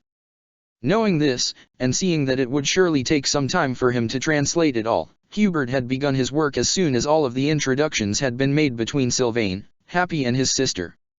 With only the company of a lit candle on the desk and Crow dozing off on the floor, he had flicked open a notebook and dipped his quill in the inkwell, and then he painstakingly began the work of translating the pages in the journal. Without any reference materials, he would only be able to translate parts of the texts from what he could remember of the language, but that would have to do for now. His first thought had been to begin from the first page and continue until the end, but after he had translated the very first few words, subject number 1, he could not keep himself from flipping forward through the book to count whether there were indeed entries on 11 subjects. As he did, he had quickly realized two things. 1. The entry on Lady Edelgard number 9 was one of the longest, spanning a total of 8 pages in the journal. 2. The 11th entry was even longer. And this had made him pause, even before he had translated a single word of either of them. It certainly made sense that the records concerning Lady Edelgard's experiments would be more detailed, seeing that unlike her siblings, she had actually survived them and subsequently been used as a pawn by those who slithered in the dark until just recently. However, if this was the reason for the length of Lady Edelgard's entry, then why would the 11th entry be over double the amount of pages? And that was how he had come to the decision that he should translate the 11th entry before any of the others. And so, he had begun the slow work of translating the gruesome details of the experiments that had been performed on the youngest Hresvelg child, Lord Lucas von Hresvelg. He had turned off his emotions as he jotted down the parts of what had been done to Lord Lucas that he could understand, involving heart surgery, blood transfusions, and bone reconstruction procedures which he could only describe as inhumane. Apparently, and surprisingly, the remains of the so-called King of Liberation, Nemesis, which Hubert had most certainly not been aware that Thales had access to, had been used in the experiments, merging bones, heart and blood of the long-dead king with the body of the young Hresvelg boy. Hubert's breaths were shallow when he wrote down his translated descriptions of the effects these experiments had resulted in. Highly efficient processing power for magical spells. Heightened reflexes. Regenerative abilities. The bestowal of a lost crest which did not ordinarily run in the Hresvelg blood. But also, severe brain damage. This aligned with what Lady Edelgard had told him of Lord Lucas' fate, that he had been reduced to a blabbering shard of himself, with no grip of reality. A 7-year-old boy, so far gone that he could no longer form coherent sentences, and seemingly not even understand where he was or what was happening to him. At this point in the text, Hubert had allowed himself a recess. The first couple of pages had taken a long time to get through, partly because he could not see past the horrors which someone he cared so much for had been forced to experience, and partly because the language in these pages was technical and in large part far above his current knowledge of Agar Than. However, it had seemed important to include it all in the translation, and so he had slowly made his way through it and done what he could to interpret the results. When this had been completed, however, he had already worked late into the night, and he had convinced himself that he should get some sleep before continuing, a recess which had unfortunately stretched out for longer than he had intended, as when the next day arrived, he had to make time for other important parts of his plans. Now, several days had passed, and he knew that he could not afford to postpone translating the rest for any longer. Once again seating himself by the small desk in Claudia's makeshift study, Hubert reluctantly began by rereading the translations he had already made, feeling a renewed sense of disgust and anger at the cruel experiments that had been performed on Lord Lucas. He knew that he had to keep his emotions in check and focus on the task at hand, but it was unexpectedly difficult to stay calm knowing what had been done to the youngest of the Hresvelg children, while he could do nothing about it. But that was in the past, and all he could do now was look forward, which meant completing the translation, to see if there truly were any new secrets here which could be useful against Thales and Lysias. And so, he took a deep breath and continued to translate, determined to see this through to the end. He decided to skip over the rest of the gruesome descriptions of the experiments and their consequences and jump ahead to what had been done to Lord Lucas after the fact. 11 entire pages remained of Lord Lucas' entry, insinuating that there had been more going on behind the scenes than he and Lady Edelgard had previously believed. And as Hubert continued his translation work, he began to feel a looming sense of dread. He pushed it away for a later occasion, focusing all of his present attention on writing down the translated words and trying to make sense of the incoherent whole that resulted from his incomplete knowledge of the language. However, as he continued the translation, it quickly became clear that his and Lady Edelgard's beliefs about the supposed end of Lord Lucas' life had been built on a crucial misconception. In fact, it appeared that Lord Lucas had never died to begin with. After the experiments and rituals performed on him had caused him to go mad, Thales had apparently been determined to savor what little he could of his subject. Anamnesis Phi was cast, erasing his own memories and those from Nemesis, restored his brain function, but also could not remember language or ordinary objects. I considered terminating the experiment, realized that, despite his mind could be a great in the second part of the process. Rather than rely on force or, as with number 9, number 11 could be reshaped as I wished.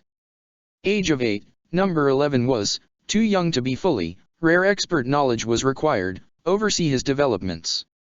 After I had Ordelia, bring back the expert mage who, 6 years before, she and a former assistant were chosen to raise the boy, teaching him human life for the second time. The boy, who was told only Nemesis reborn, granted powers by the ancient gods, was given the apt name of. Hubert froze with the tip of the quill still pressed against the page. His gaze erratically darted between his own notes, and the next word to be translated from the journal. That. No. Shaking his head automatically, he felt the quill drop from his hand. He must be misremembering the language, must be remembering the sounds of the letters incorrectly. The way he was currently interpreting that word. It must simply be incorrect. His rational brain vehemently disagreed, arguing in the back of his mind that if that were the case, the translations he had done so far would not make an inkling of sense. And yet they did. And he stared at the word at the name, inked in careful Agarthan handwriting, and the letters still looked the same, no matter how long he stared. But if it was true? If it was true, then. A trembling hand moved to run its fingers through his hair as he tried to make sense of it all. A young boy. Innocent and charming to your face, exceptionally clever and mischievous behind your back. Hex you? Now why would I do that? You are intelligent enough to know what's best for you, and your brightest future is right here, by my side. A blindly obedient servant, taught the art of deception and impersonation, willing to do whatever his master commanded. Return what you stole from us, and I might allow you to die quickly.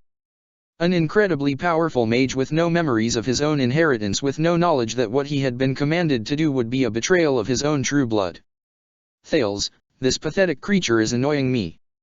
Can we put it out of its misery? Indoctrinated, deceived, brought to believe that he was one of them, when in fact he was so much more.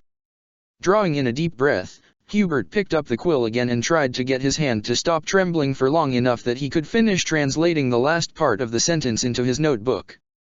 Lysias, one who destroys. He stared at his own words for another long moment. There was no error here, no gap in his knowledge. If this was the treasure Lysias had referred to in the bar, Hubert couldn't imagine that he was actually aware of its secrets. Someone most likely Bias must have informed him that something important had been stolen, without revealing what it was. Because the one who called himself Lysias, who served the most prominent enemy of the Empire and who had attempted to infiltrate the inner circles of the Imperial Emperor by use of cunning elder magic and treachery, was in fact the amnesiac, brainwashed remnant of the 11th Hresvelg child and, as a result, the second in line to the throne. Lysias was Lord Lucas von Hresvelg. You worthless, incompetent, thick-headed whelp. Bias hand whipped across his cheek faster than he could react, forcing his head to the side. Lysias grimaced as the sting of the slap echoed through his skin.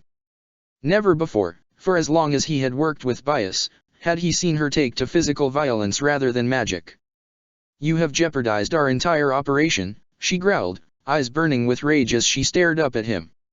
You should be pleading with me not to go with this information to Thales. He would be in his full rights to tear your heart out. Lysias slowly turned his head back, meeting her gaze as calmly as he could despite his pounding heart. You knew about my plans, he reminded her. And yet you didn't stop me. She scoffed. I was under the clearly erroneous impression that you, along with 2 other men, were competent enough to take out a single isolated, incapacitated man. In fact, I was so convinced that it was impossible for you to fail that I did not even consider the possibility that you might not have. With a sharp exhalation of disbelief, she spun around and threw her arms out. And then I find out now, almost a week later, that Hubert von Vestra is still alive? And not only that, but also that you revealed your knowledge of the stolen treasure to him. Lysias clenched his jaw. He knew that he had failed. That was why, when he had first returned, he had lied and told Bias that the matter had been dealt with. Hoping that before she learned the truth, he would have come up with a way to tidy up his own mess. But Hubert seemed to have disappeared from the face of the earth, and Bias had grown suspicious. If you tell me what the treasure is, he tried, I can still be silent. She cast him a look of death over her shoulder as she lay a hand on the doorknob. You are on your own from now on, little whelp, she hissed. I am not risking my life for you. And you best pray to whatever gods care to listen that I do not inform Thales of your blunder. She ripped the door open and stomped out, and then he was on his own in the advisory room, staring at the door as it swung closed and trying to gauge the likelihood that she would go to Thales. Was the treasure which he, now more than ever, assumed to be some kind of Agarthan weapon truly so powerful that Bias saw no possibility for them to achieve victory against Hubert? Should he follow her lead and abandon the mission before it was too late? He supposed that leaving now wouldn't be deemed a failure, under the circumstances. But it certainly wouldn't be a victory. And most importantly, it would mean that the revenge he sought might never come. Gritting his teeth, he raised a hand to touch his cheek, which still stung from the impact of Bias' palm. The rough material of his glove grazed his skin, causing him to wince. Her slap had been powerful enough that it might even result in a bruise. But the pain was welcoming, grounding. It reminded him of why he had agreed to take on this mission in the first place. He was not ready to abandon it just yet. He would see it through. For those who cannot, check the description for the links to the author.